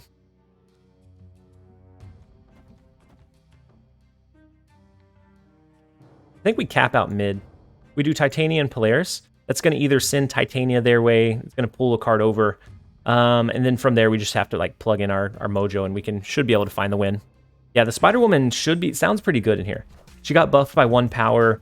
I don't think anything else with it like necessarily changes, but I think it's very good value. Yeah, and I don't know. Like as a competitor, he was a force to be reckoned with. You just couldn't match up to what he could do. And so yeah, he definitely like it was so sudden too that it was a tough thing. You're against the Thanos deck now, and you have Sandman in your hand. If you can get it out early, that's huge. The justice at last. Hopefully you get your Thanos justice. So the arrow, it's not going to be good enough. We're losing the right lane. We can overcome the middle location with our mojo, but we don't win it after that. And Lordless Warrior, actually, you dropped us a follow earlier. Are you still here? We could do something like that, but that's not going to give us enough power. Mojo, and then that's not going to be enough combined power without us being able to do something and maybe in the vault. Hey, how's it going? He also was an amazing dad. So I didn't follow much of like the personal life stuff, but I know that he had a lot he had a lot going for him, and a huge advocate for female athletes. Yeah, he did a lot of good. I was young. I just saw whenever he was like a really like young and up and comer, and he was like making a name for himself. Question: say I kill all the stones with Killmonger, would he still get the stones buff when played? Also love your content. So you would have to leave the power stone. And thank you for the tip, by the way. I was confused because the sound went off, but I didn't see it I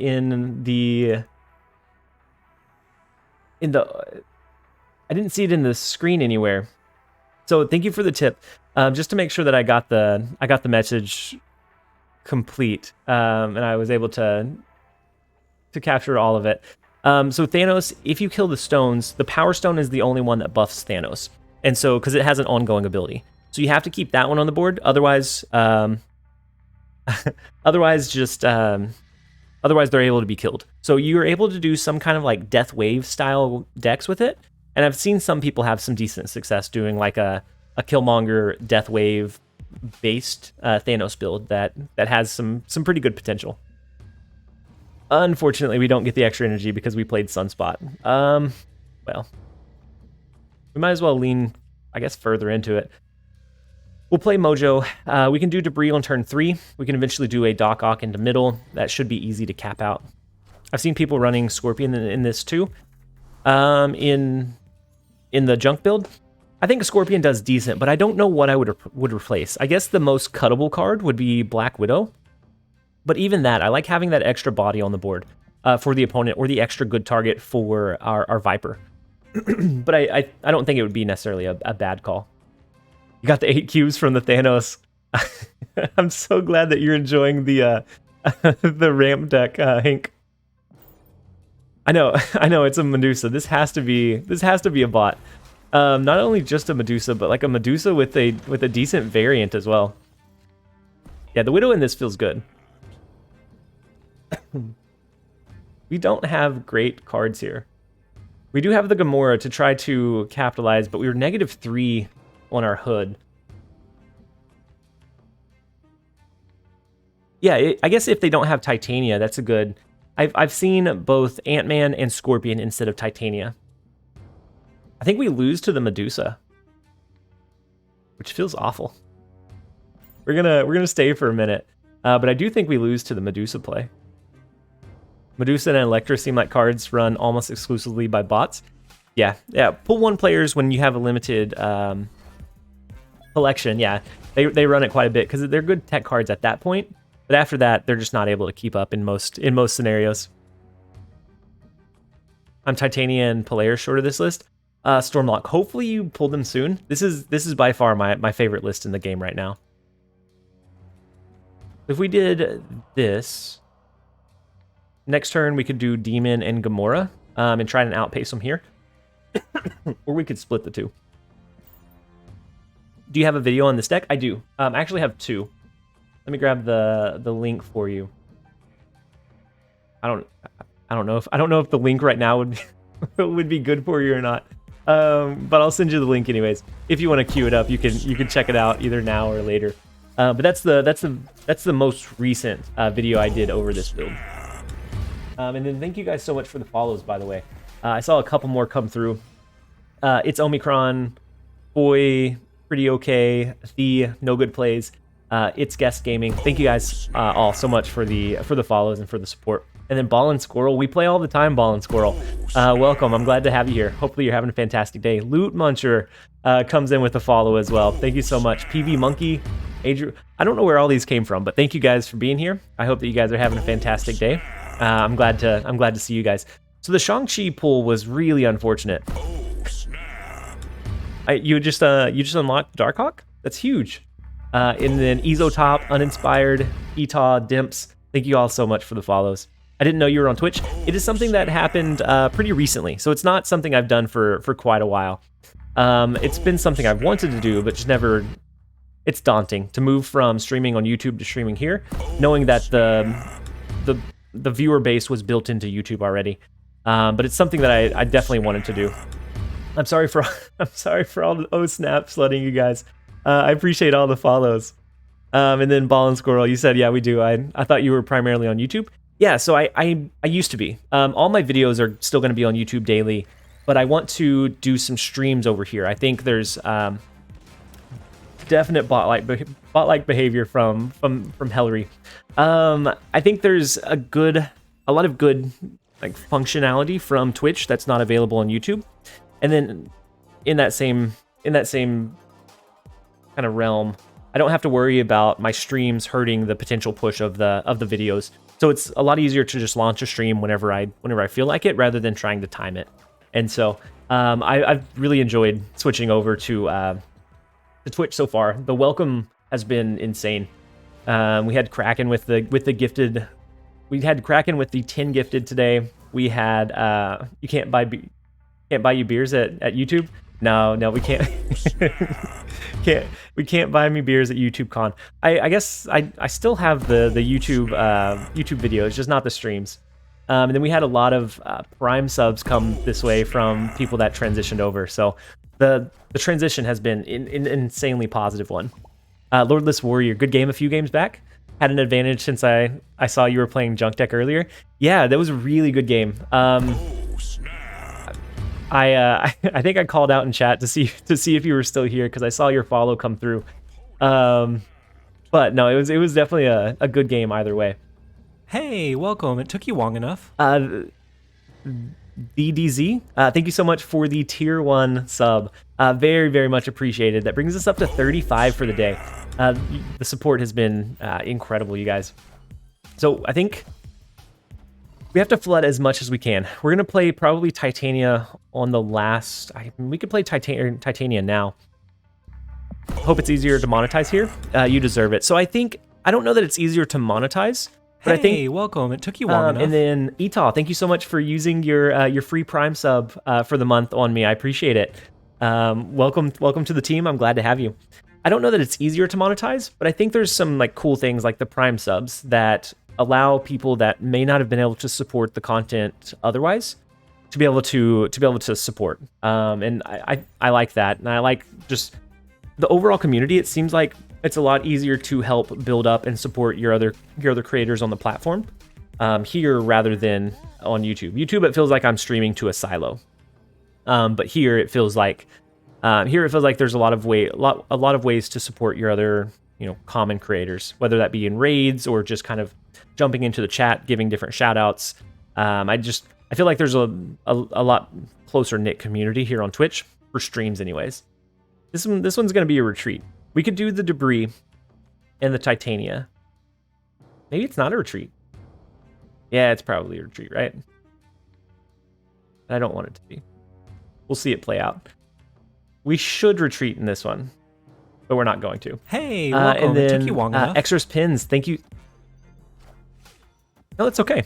Extras Pins, thank you so much for the Prime sub. I thought the Cosmo blocking the debris was going to be bad, but we are able to pull that one out. I didn't think we were going to win that one, but the Titania 1 cost came in absolutely clutch.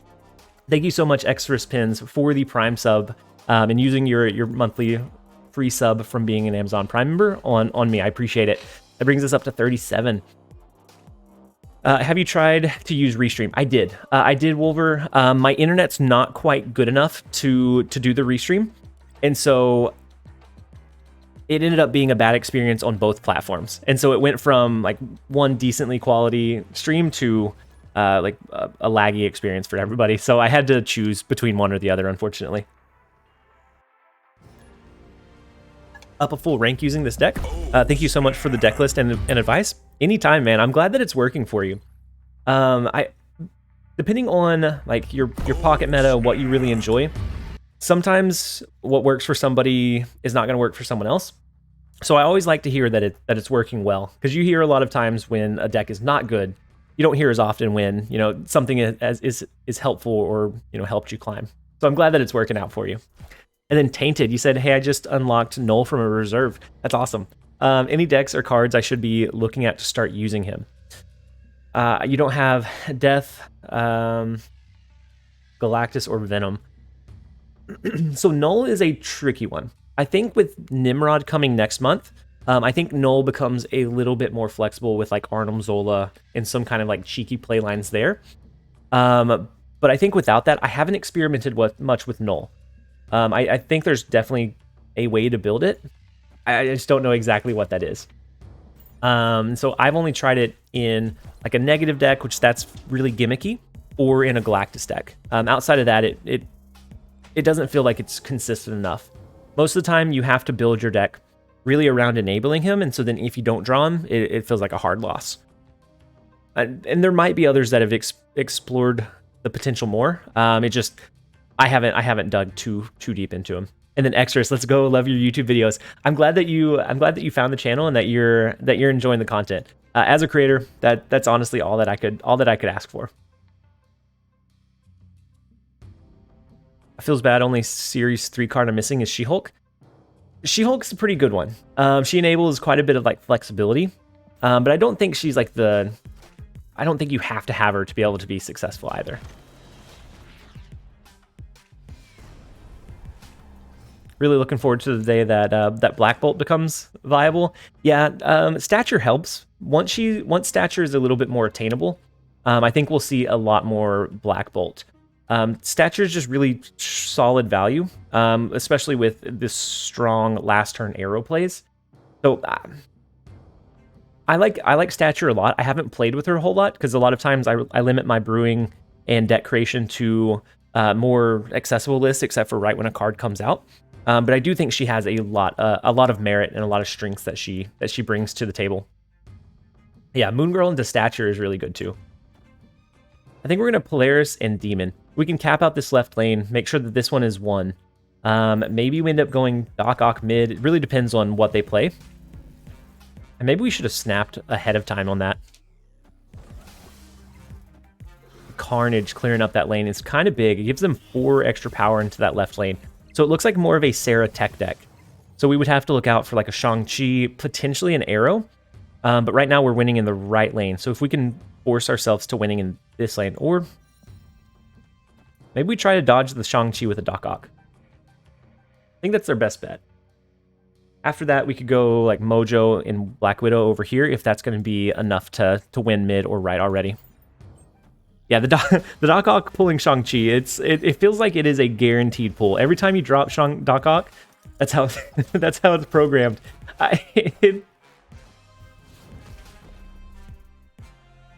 Your point has been your point has been proven, my friend.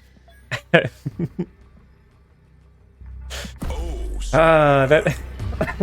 that always. I mean, that's all the proof you need, right? Do you ever run a Galactus deck? I don't. It doesn't fit like my play style. I think it's decent, but it just doesn't fit like what I like to play in general. So I have to hope that maybe the last couple of cards aren't big enough to beat 9 power in this right lane. It happens as much as Hella being discarded, 1000%. That's for sure. So with this being a Sarah Tech deck, I expect a Killmonger actually. Killmonger would derail us. But our only way to win is something like this. Sunspot Mojo would give us... it's only 9 power here. Brings us up to 14. That should be enough. Maybe the Green Goblin's enough to win the right lane. The Hood, and then there's the Killmonger. So actually that should be fine, right? We don't have Titania to worry about bouncing back and forth. The Green Goblin gives us the slight edge in the right lane. No, it's not. Oh, it's not a capped out lane. Oh my gosh. We're choking. The Doc Ock into Shang-Chi just threw us for a loop. We deserve that loss. Snog, Sanrio, Moose in a white suit. And then Scooter, Roderick, Blitz Monkey. Thank you all so much for the follows. You guys, the support is phenomenal. I appreciate having you here. Hopefully you guys are all having fantastic days. And then Caspo, and then Dunny McGee coming in with the Prime sub, bumping us up to 38 for the day. The support and using your Prime sub, choosing to use your Prime sub on me is so very much appreciated. I appreciate having you here, and I'm glad to have you. It happens as much as M'Baku starting in your hand, or is Angel starting in your hand. I feel like Angel is coded to always start in your hand.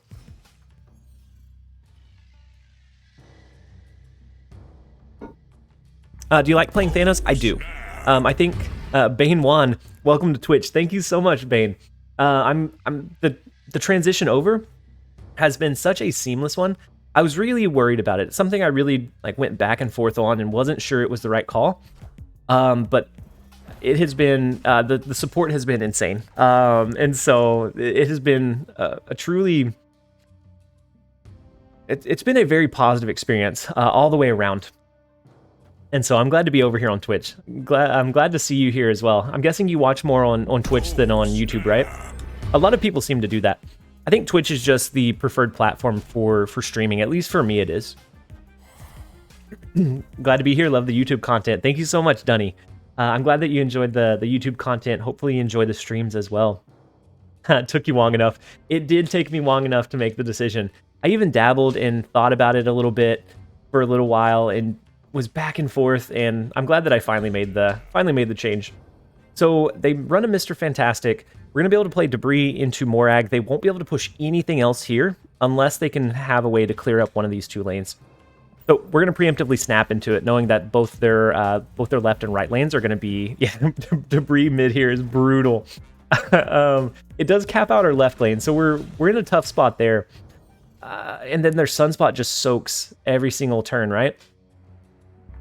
Oh, snap. So if we do something like Doc Ock, we just need one extra power in this lane. Depending on what we grab on this last turn, we should be able to make it happen. The cute fluffy puppy.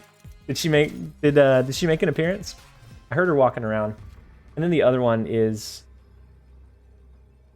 Then the other one's laying on the couch. I think you can see her from this one. The other one's laying on the couch. I actually have two laying on the couch. You can only see one of them though. Is your dog a Pyrenees? Yeah, I have. We actually have three. I have 3 Great Pyrenees puppies. Well, they're not puppies. They're big dogs. But yeah, they're all Great Pyrenees. So the Shang-Chi won't clear this. We do get Hood, but that doesn't give us what we need. The Mojo will give us 7 extra power here. So that will bring us up to 17. They soak 6, so they'll be 17 as well. We lose the tiebreaker. Oof. I was so confident in this one too. Even doing that, it's a different tiebreaker, but it's still a tiebreaker. Shang-Chi works. Because it'll go off before their sunspots above 9. It triggers before the end of the game.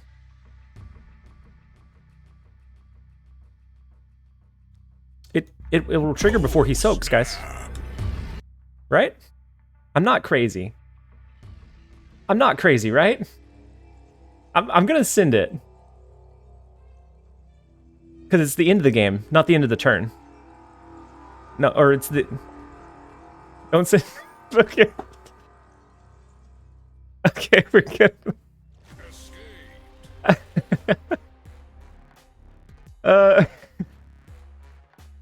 I was really gonna send it, but everybody rose up to tell me that to not do it.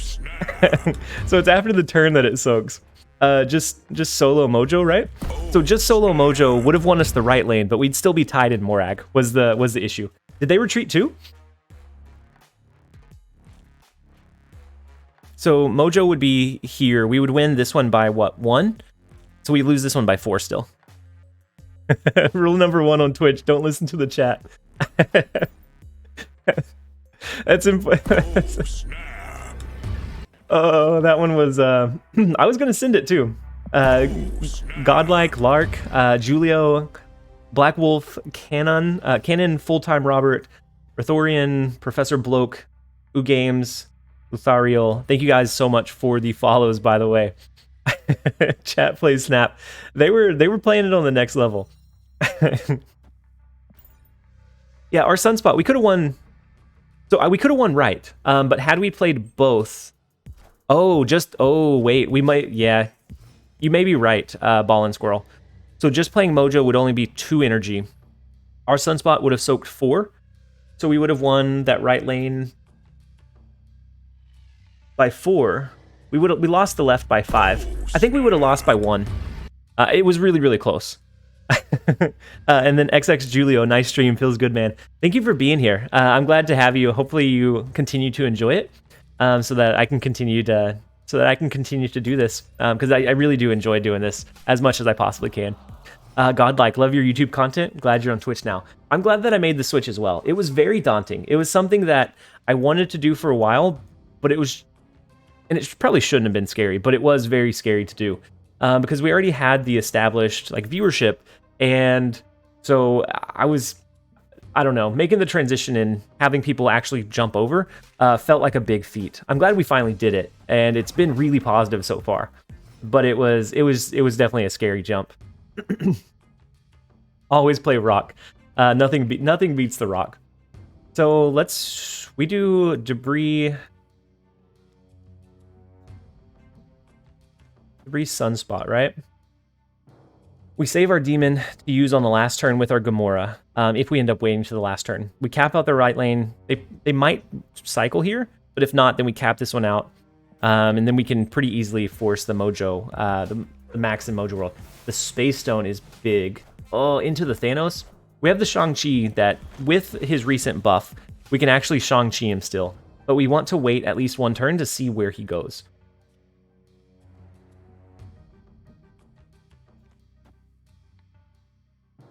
So I think we Gamora. Next turn we can Shang-Chi and Demon. Do we just leave the Dark Dimension to the chance? We could also do Doc Ock. But if our Gamora hits here, Gamora is going to be more power overall than Doc Ock would be. I don't think they'd cap it out though. We're gonna switch to the Doc Ock. Full time Robert. TLSG does the Hela is always strong deck still work fine? I haven't tested it this season, but it's built to be as consistent as possible, and so I think it still should work fairly well. So we do win. No, we don't win mid.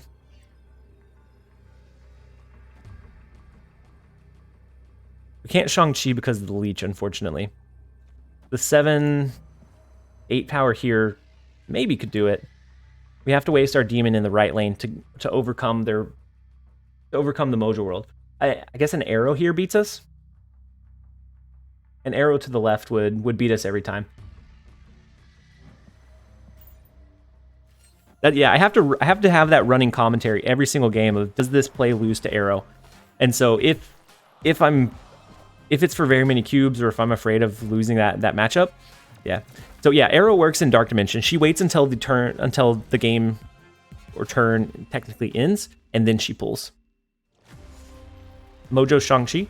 Shang-Chi was Mojo Shang-Chi was Shang-Chi was leeched.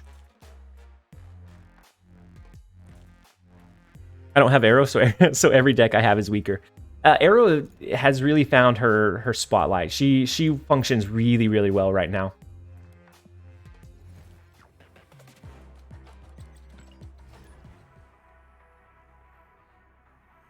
Do you think the deck is playable without Green Goblin? I think it loses some consistency, because the only way that you win is to be able to force the opponent into not being able to do the things they want to do in the lanes that they want to do them. And so things like Green Goblin and Titania really functions incredibly well together. It's just another one of those pieces. Like the overall core, I'm sure is fine, but it loses a touch of consistency. I'd play this deck if I had Debris. It looks like a blast. This is by far my favorite deck. Hopefully I can get the Titania into Green Goblin combo for you guys. That is the most satisfying thing. And then thank you all for the new follows. For everybody for the follows. We have Rainbow Thug, Gomez, Fratkey, Yo Truck, Alex, Godlike, Garcon. Thank you all so much for the follows, by the way. The support is absolutely insane. And then Wolver, thank you for the follow as well. But yeah, this one is one of my favorite decks right now. The Titania and Green Goblin on 4 will I think always be hands down my favorite combo in the game. It's so unsuspecting. So like right now, this is at risk of being capped out in the same turn. If I had Titania and Green Goblin next turn, I could play both here and surprise them into capping it out. It's so satisfying to pull off. Lucky you got Arrow, Doom, and Death literally in the first 4 reserves. Arlo, that's huge. Those are some heavy hitters to get early on. I know mine, I counted down the days until I got Mystique, and she was my very last pull. And so it it was definitely a game of patience for me on that one. Viper Ebony Maw has to be better. Viper Ebony Maw instead of better than what? Better than the hood? So with Viper Ebony Maw, the issue I have with it, it's a fun combo, don't get me wrong. The issue I have with it is that sometimes you can't play the Ebony Maw. If you draw it after turn 3, it's just a dead card. And then you lose a lot of like your consistency. Oh, as a satisfying combo? Yeah, that one on turn 3, doing both on turn 3, that one's satisfying too. But you still have to worry, you send them a big 7-power resource. Viper Sentry on turn 6. I never actually got to pull that one off. That one's really hard to make happen. So we lose the right lane to the Polaris, pulling the rock over. We are gonna gamble here. I don't think they cap out the big house this turn. We're gonna hope. All right, we get the good read. So now a Shang-Chi top deck would be amazing. Goblin mid trust. Yep. In that situation, I wouldn't have played mid. Like if I was them, because you don't want to cap it out and lose that ability to play the cards that you need to play or want to play. And so yeah, it absolutely makes sense why they didn't play there. So we could send them Titania this turn. If they play a card, we would have to rely on top decking our Shang-Chi. I think we have to rely on it regardless.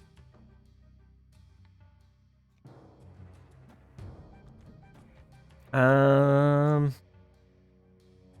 guess we could do Gamora. We could do Gamora if we top deck Shang-Chi. That's great. Otherwise, maybe like a Mojo? Yeah, Gamora might be the play here.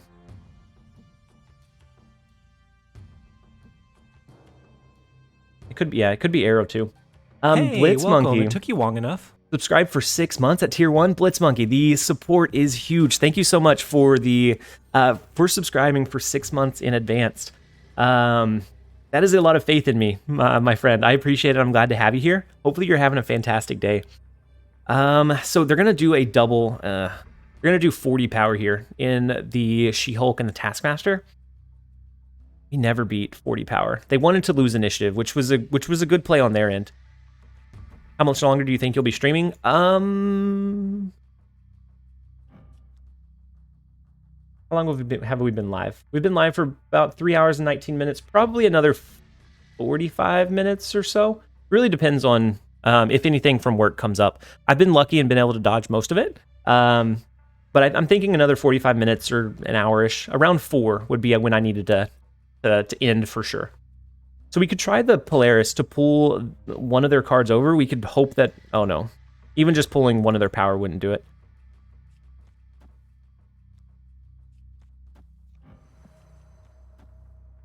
So this never wins.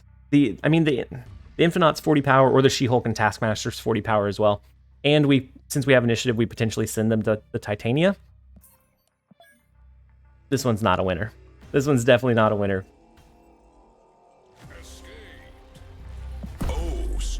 Mr. Carrier, thank you so much for the follow. I'm glad to have you here.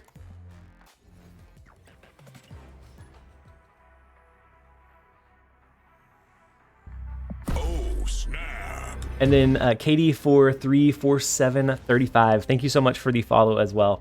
Hopefully you're having a fantastic day. Mr. Carrier, watch all your videos, love them, keep them up. I didn't think I would enjoy creating content as much as I have. I know a lot of times doing daily content, you can get you get that grind set where it's just no longer enjoyable. I enjoy continuing to brew and just build as much content as I can. And so yeah, I'll absolutely keep it up. I've been absolutely loving what I've been doing. So we can play Debris here. Oh, that hood is so good.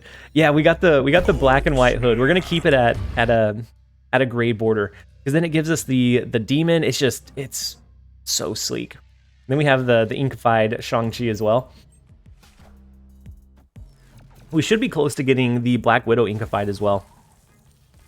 or inkified or gold. I try and do one or the other. Wish you could change the borders. Yeah, me too.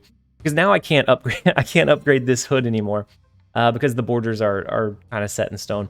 I really like Doc Ock into Jotunheim. That's always a fun play to do. How many splits to inkified? I think it's a minimum of 5, and then for gold, I think it's a minimum of 7.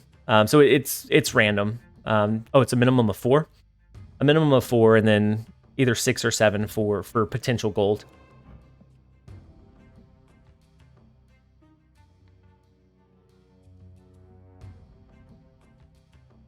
PK Purple Cats. Yeah, I really like your YouTube videos. Thanks for not using a hyperactive TikTok personality. I don't think I could do that even if I tried. Like if I wanted to really try to be like, I don't know, keep people on there for as long as humanly possible, I don't think I could even fake something like that. And so like that would be exhausting for me. So that's not definitely something I couldn't do. 4 splits for ink, 5 for gold. That's good. That's good to know. I've been really unlucky for some, like really unlucky for some of them. So they doubled down. I think we lose this one because it looks like they're going with like the She-Hulk, the Infinite combo.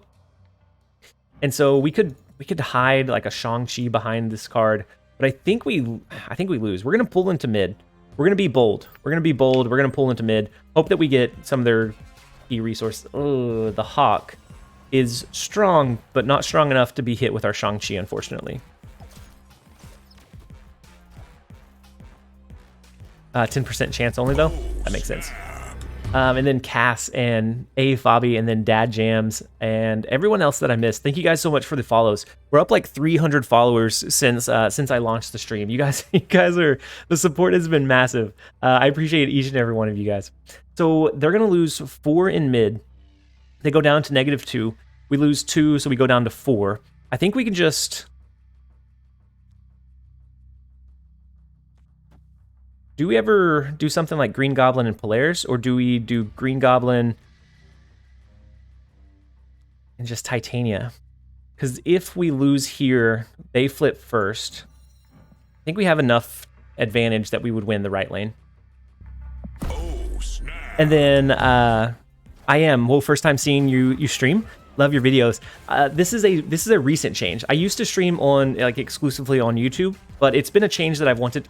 Oh, the rock slide. I did not account for the rock slide. So it's a tie mid now and a loss in the right. It's a win mid, but a loss in the right. Unfortunately. Rock slide would hurt. Yeah, KK Simmons. We found that out the hard way. But it's a change that I wanted to do for a while. And a couple of like life things got in the way. And then I have the full-time job still. So that kind of juggling that and streaming and family and daily videos can be tough, but I think I've figured out a way to be able to do all of them and keep them all spinning at the same time. So I'm glad that I finally made the switch. It was really daunting, but I'm glad to finally be over here. Shang right last would have won. Yeah, Shang-Chi to the right. We probably should have done that instead of the lower power of 5, right? I think that would have made more sense. Thank you guys all for the follows. We have J Wayne Gaming, we have This Game Sucks, we have Favi, and it's Froby, Home, anyone else that I missed. Thank you guys so much. If the OSNAP alert starts getting annoying, let me know, guys. I will absolutely turn it off until it slows down for a while. The meta is rough right now, Robin. The meta is definitely in a tough spot. What did we destroy of theirs? We destroyed... I don't know what we destroyed of theirs. I wasn't paying attention. Yeah, all of the O snaps. As we continue to get followers, if it gets frustrating, let me know. We'll turn it off for a while. Is there a Discord? There is. So I think that one should give you the link to our Discord server. We probably need hashtag OSNAP. That would make a lot of sense. I'm playing and I got confused. Yeah, yep. I didn't think about people that were doing both, thinking that maybe the opponent or that they accidentally snapped. And so it seems like we made it through the wave for a while. You're in an ego game? ETAW. Hopefully Ego plays phenomenally for you and really badly for the opponent. So they're likely to cap out this lane this turn, right?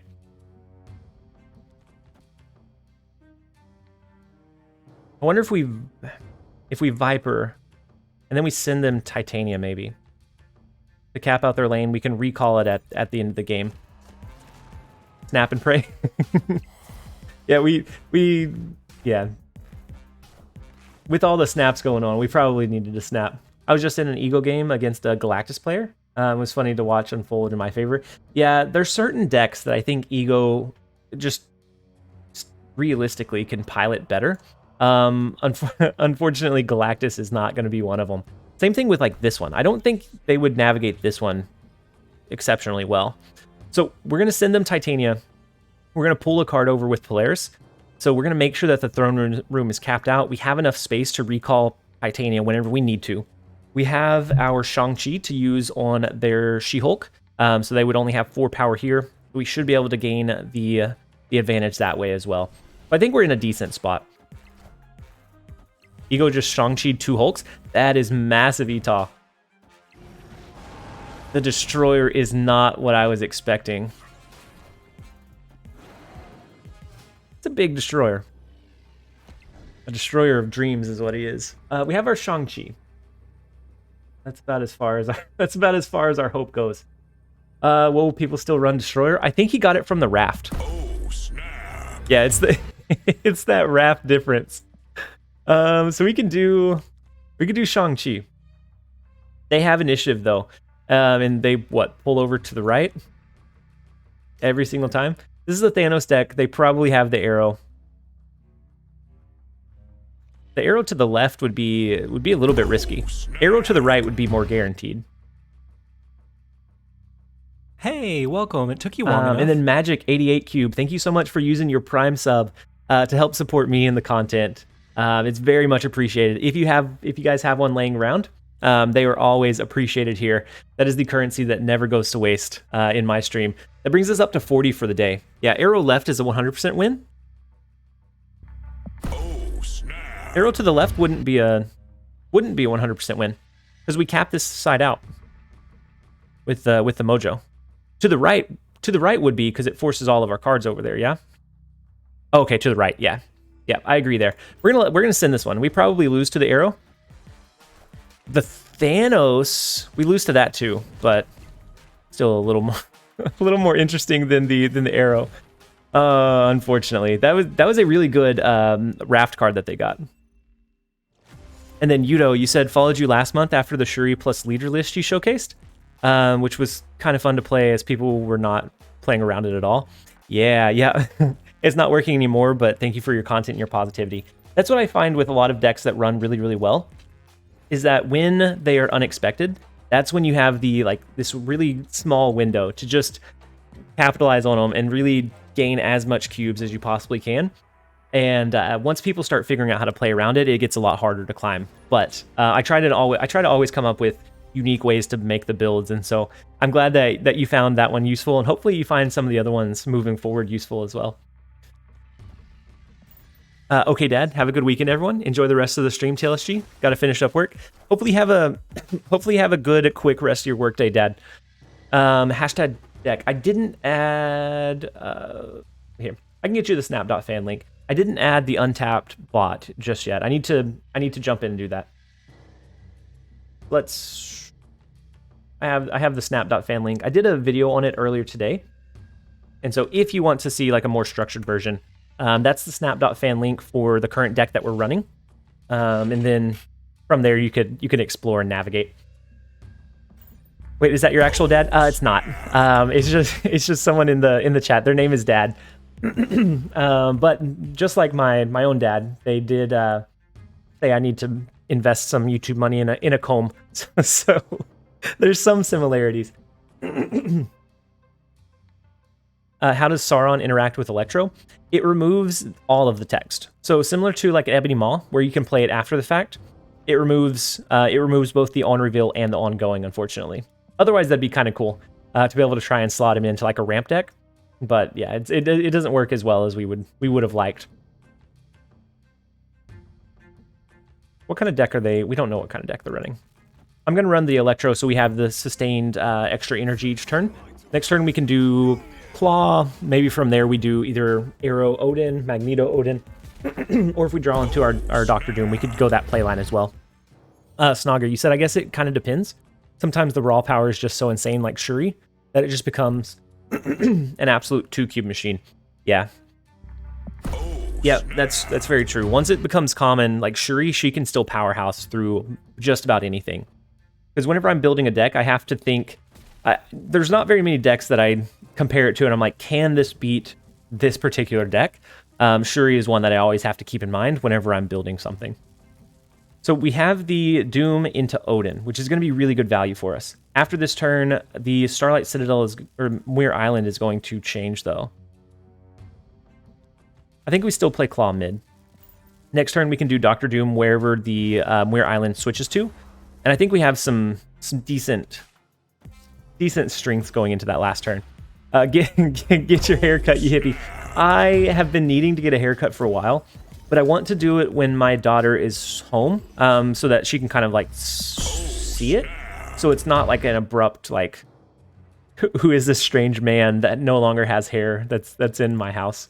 And so I need a haircut really badly, but I want to make sure that she's there for it.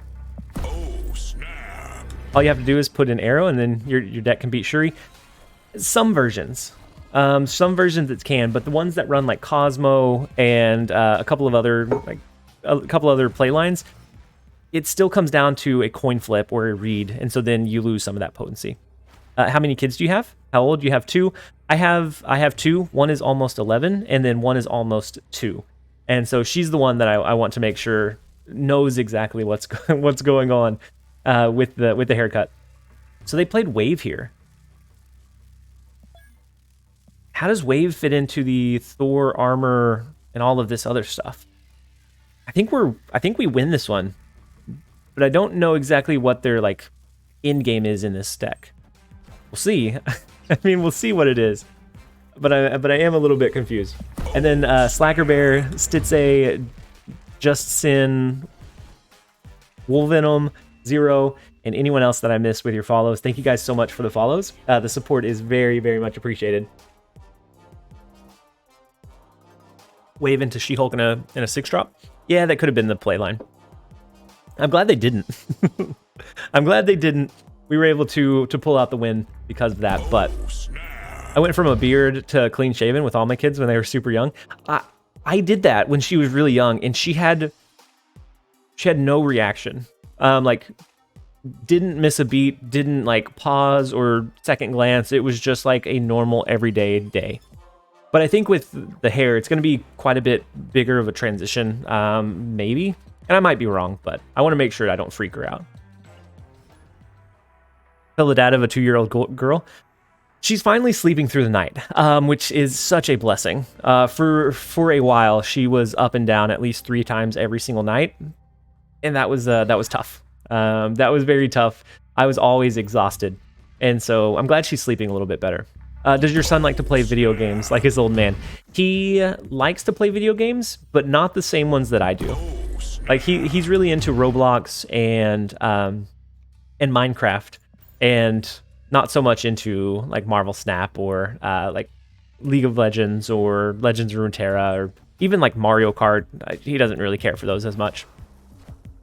Though Snap is getting a little annoying. Okay, say no more. We will turn it off for the stream. I may miss some of the callouts, but you guys just know that if you follow, I do very much appreciate the support. Let's throw the Electro down. We can do a turn for Sandman. As long as he stays away from League, he'll be fine. Yeah, he doesn't like League, thankfully. I myself enjoy some League, but it can be the most tilting game if you're playing it a lot. And some of the like most tilting interactions too. Not even just the game itself, but like the interactions with the other people. And so, yeah, I agree. I'm glad that he doesn't. I'm glad he's not into it. We can do Sandman, Doctor Doom, maybe Doctor Doom into Odin, or Doctor Doom into an Arrow. I think gives us a decent amount of flexibility here. 13 and 16 there. So they're getting a little bit older. Hopefully, so like my son, there's a lot more where he just kind of wants time by himself. And so with my daughter right now, I'm trying to soak up, even when it's like tiring or challenging, I'm trying to soak up and enjoy like every bit of it, because I know one day, all too quickly, it'll end up going away. I find the players to be much more tilting than the game. Yeah, yep. So and not that I got incredibly high ranked in League, but I got to like mid to upper, I think platinum, just above gold. And like as it got as you get higher, you could see like the degradation of like nobody was enjoying it anymore. It's like they were playing it and always frustrated no matter what. So we win this one with an arrow play, yeah? Arrow to the right should win it. Their arrow play was in mid was big. But I think they copied. Oh, when did they drop the White Queen? They have a Doctor Doom. Yeah, they have our Doctor Doom from the White Queen. They stole the Doom. So if they do Doctor Doom, no, we're only winning this lane by 1. They can move Nightcrawler too. Claw doesn't beat the Doom though. Yeah, the Scorpion hurt us. Oh, even without it, it would tie here.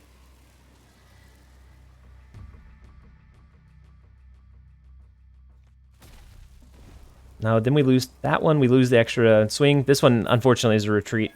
Had we played our Doctor Doom into mid, we could have then had a lot more flexibility in what and where we could play. But without it, we could have played Claw into middle. I think been able to win that way, but we just, unfortunately, we missed it. The arrow was well timed. A lot of times playing arrow on turn 5 is not the right call, unless you can force them into having a lane capped out. Arrow to the right. I'm trying to think through the board state again.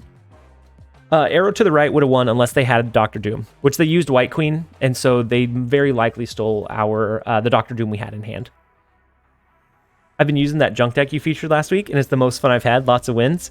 Yes, I experimented so many different times with junk decks, and most of the time they came up just feeling gimmicky and inconsistent. And so to find one that really feels actually feels good to run was such a satisfying thing. And it's one of my favorite lists in the game. Can you show the Viper list you were just playing? Yeah, I can grab you the deck link real fast. I've covered it a couple of times on videos, but I can send you just the snap.fan link if I can find it. Oh, the last time I played it was on Valentine's Day. I titled it "Sending the Gift of Junk." Owenly, how's it going? Welcome. I run into you so often on the ladder, and it's a good match every single time. I feel like you're always like day one infinite, and so I'm always like on edge when we play. I think you have a little bit better win rate against me than I do you, but I think it's close. I think it goes back and forth for sure. And then Ryu 2K8, how's it going? Welcome. I hope that you're having a fantastic day so far. So the Psylocke will allow us to do a turn 5 play. We could do potentially the Claw. Unfortunately, we don't get to play the Claw over into the left lane. This deck is so fun playing against friends. Is that the junk deck? I really enjoy the junk deck. It's not great against absolutely everything, but when it works really well. Going into Death Wave, you're pretty much going to lose, or anything that techs in Killmonger. But other than that, it can hold its own against a lot of lists. You're one of the only popular Snap streamers I haven't queued up against. We may be in different regions, Zombie. So I know that some are. Right now, it's not complete global, so we may be in different matchmaking regions. Hopefully, once they merge and they have the global matchmaking, hopefully we'll be able to match up against each other. So the Shuri is tough.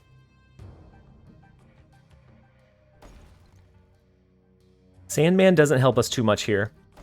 And then Vax Live. I'm doing well. How are you? I'm glad you're able to jump in and join us. Hopefully you're having a fantastic Friday. We could do Claw and hope that... I assume that they play into Muir Island here, though. With the Cosmo, they want to make sure that we can't Shang-Chi it. we've already risked the extra cube, so we're already in for 2. If they play into middle for some reason, we could go with the Odin to re-trigger the arrow. Ooh. Oh no, we don't have the electro ramp. Otherwise, we could have Magnetoed and pulled their Cosmo over. I think Claw is going to be really the only thing we can do here. And so with that, we will go ahead and humbly retreat against the very common Shuri deck, unfortunately. It's 220, or it's 10:29 in Germany, but my day was all right. Hope your day is all right so far. Yeah, so my day is good. It's only about 3:30 p.m., so we're right in the evening time. Yeah, but so far, the stream has been incredible. The support, the transition from streaming on YouTube over here has been fantastic. Just having a lot of times. Actually, I think we've been climbing down the ladder today. But we've been having a fun time doing it. And then Ryo2K and only Artonius, Vax, Prince Harry, and then anyone else that followed. Thank you guys so much for the follows. Glad to see you here and not on YouTube. Yeah, here on Twitch has a lot more functionality that's just makes for a better viewer experience and just a better streamer experience. So the ability to like control a couple of like the different things, so like the channel point redemptions and things like that are really cool, unique things that just aren't on YouTube without going through a lot of like hoops to be able to get there. And then you can also kind of help support the other creators in the community by doing raids and other really cool things that are just built into the Twitch community that aren't on YouTube. YouTube feels like you're streaming to a silo. You have a recommended Shuri list? I've been using one, but not exactly ranking up quickly. Admittedly, maybe a skill issue. So I feel like even though Shuri is really strong right now, it also has the potential drawback that it's very common. So whenever you're running a deck that's very common, everybody knows how to play it very well, or everyone knows how it's played. So a lot of times they can have counterplays to it. And so it could be a little bit of a skill and just comfortability with that archetype, but it could be the list itself. There's a lot of things that it could end up being. But I wouldn't be, don't be too hard on yourself about it. We could do Magneto, actually. I like the Magneto here. Magneto to pull the Cosmo out of the Fisk Tower lane. We can then use Arrow on turn 5 and turn 6 to pull whatever they play back in. Pull it to the right to catch Shuri. Is that where we think they're playing their Shuri? If it hits Shuri, they're retreating right away. Like that's it. That's an instant. Ooh, they play 2. Okay. I was thinking of pulling it over to the left so that they were, because of the -3. Oh, you had the call. When they snap back, it scares me.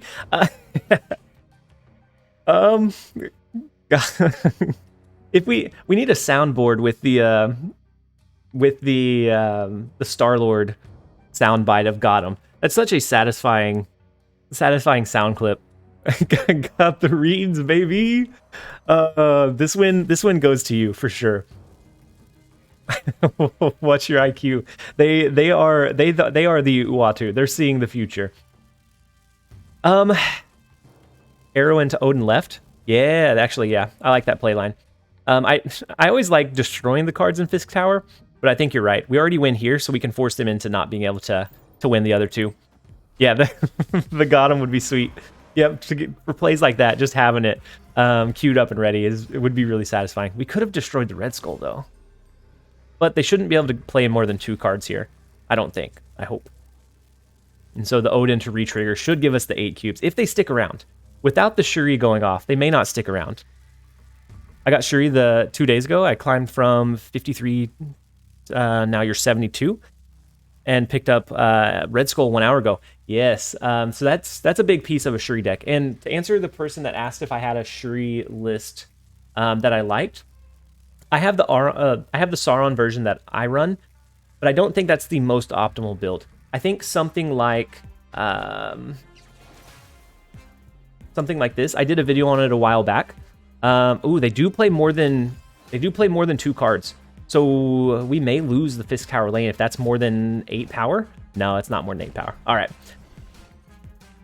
So the snap.fan link that I just sent is the Shuri deck. So it's the Shuri in Series 3, so it's a little bit more affordable.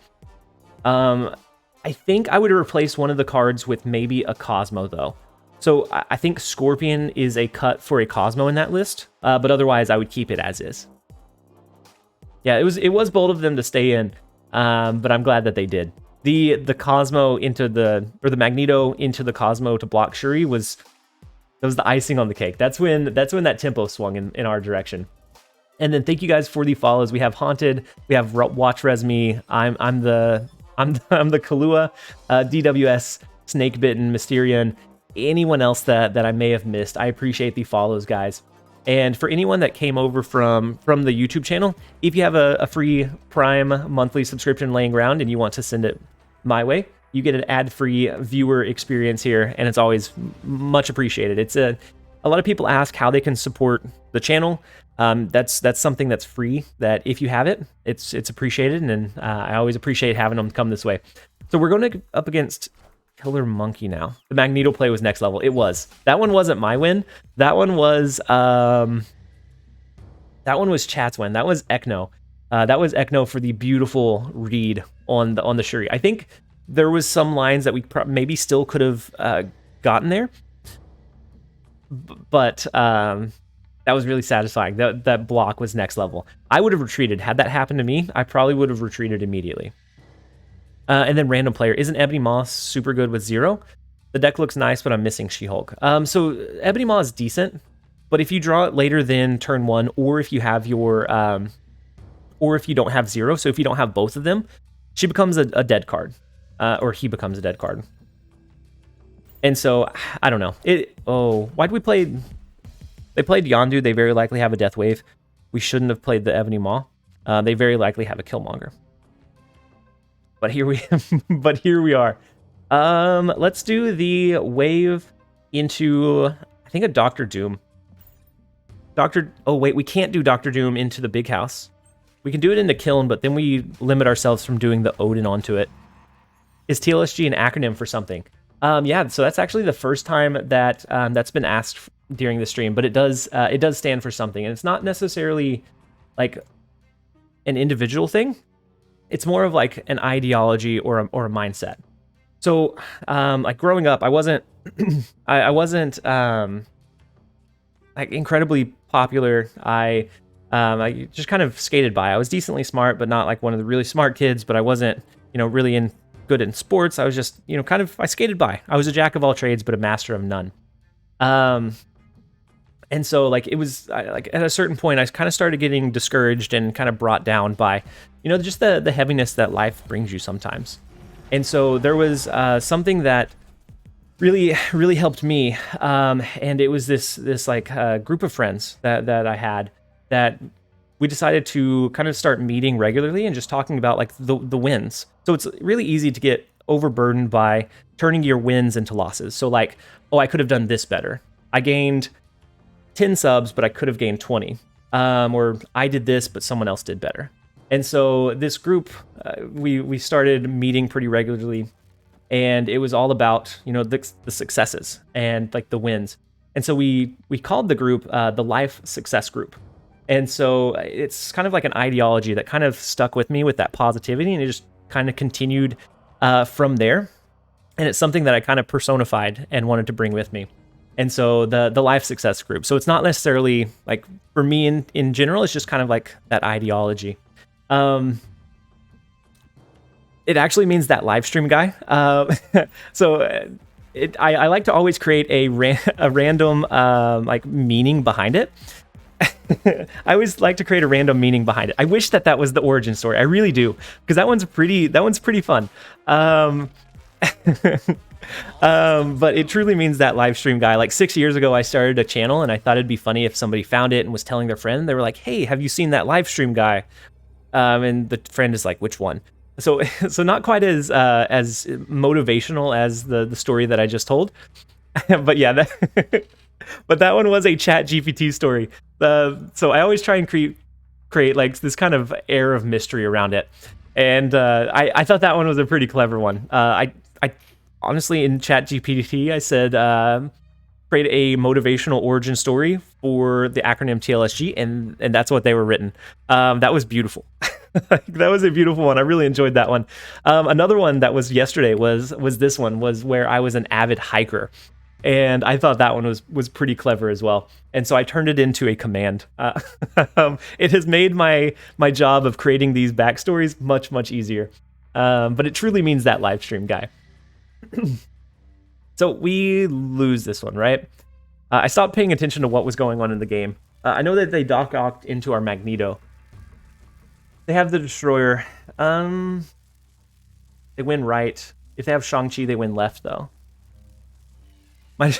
My descriptions for YouTube videos or ChatGPT, it's kind of scary how good they can be.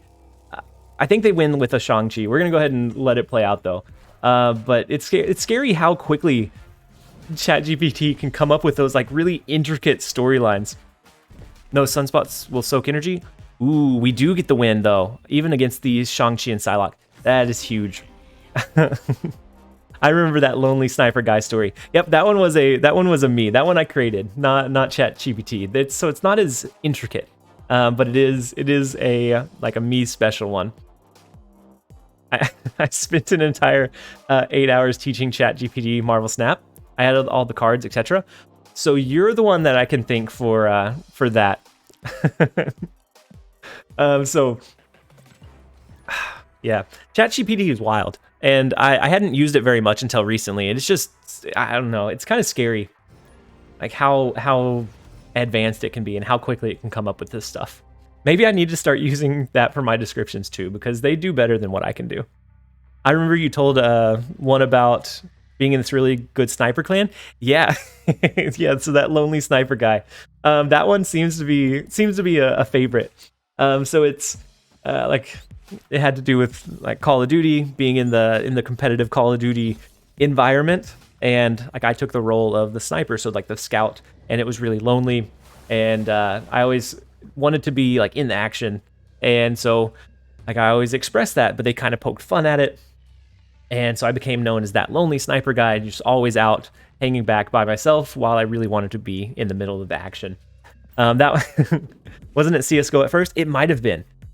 I might have changed it because I have the Last Stand Griefer as one origin story for Call of Duty. I may have changed it to CS:GO whenever I first did it. You may be right. So they have the Yondu as far as the game goes, they have the Yondu the Bucky Barnes. It looks like a death wave. I think we can mitigate a lot of their upside from maybe a Sandman, but even then, if they have the Killmonger, it gets a little bit tricky. We are going to go ahead and use the Sandman and go. Sandman, though. And then thank you guys for being here, by the way. Any of the follows that I may have missed, I appreciate you guys being here. So the double She-Hulk hurts, but not too terrible. I think we let Sunspot soak here. And then Dr. Doom on the last turn might be a good playline. Ooh, so they're not doing... So they're not doing Killmonger, are they? That may have been just to throw us off, though. But Killmonger would tank a lot of their power.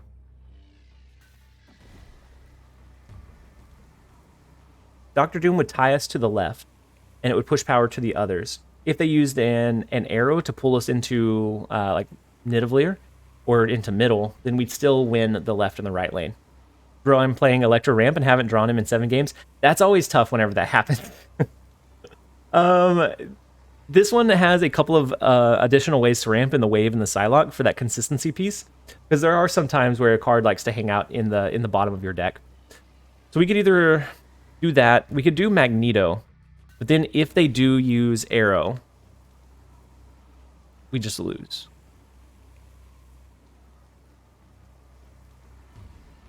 We don't hit any of their cards to pull, though. We're going to lock in the Magneto. That's going to be the most power onto the board. The Arrow. The good old Arrow. The Dr. Doom was the right play, unfortunately.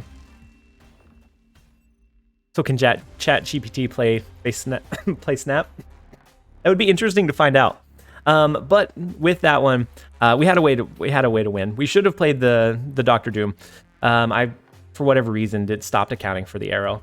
The arrow, we would have lost with the Doctor Doom. We would have lost mid, but we would have gained 10 power on the right and tied to the left, and so it would have been a lot closer, anyways. And so with that one, I appreciate you guys that came in and hung out for a while. I do have to jump back over and do a couple of work things before my son gets off out of school and before my daughter gets home from daycare. And so I am going to go ahead and end the stream here. It has been an incredible stream. A lot of support from you guys, a lot of follows, a lot of prime subs, a lot of gifted subs. Thank you, Kraken. I appreciate you guys. I hope that you guys have a fantastic rest of your day. Doom still loses because of arrow. We'd only get one Doombot to the right, but that would give us enough to win in the right lane because of the Nidavellir, so it'd be a 10 power one. The left one would tie us left. I think we would have lost we may have lost the power differential though. But yeah, we are going to go ahead and end the stream. Thank you guys. I hope you have a fantastic weekend. I will be, barring any kind of like meetings or anything, I'll be live again on Monday around the same time. So I hope that you have a fantastic weekend. We have a collaboration with Binks going live later on the YouTube channel tonight, so make sure that you jump over and check that out. And as always, I will see you guys next time. This has been TLSG. Oh, let's find someone to raid. I keep forgetting. I almost forgot. Let's find a raid person. Do you guys have any preferences from anyone that's live? I don't know. We don't know how we feel about fanny defense. Who you would like to send over to? We have Dexter, but he's already a Colossus. He's already a Titan in the space. Oh well, I didn't realize you said Dexter. So we could send over to Dexter if that's where you want to go. We could do Ocean Mud. He's a pretty consistent one. We match up against him all the time. Is that who we want to go with? Is sending over to Ocean? All right, we can going once. Going twice. We'll queue up and send over to Ocean Mud. Once again, thank you guys for being here. I hope that you guys have a fantastic weekend. This has been TLSG. We will queue it up, and I will see you guys in the next one. Yeah, and I like Dexter too. It's just he's really big, and so it's like already feeding the big growth. And so I like to support someone small if I can. So we're gonna send you over there. I hope you guys. I will see you guys later.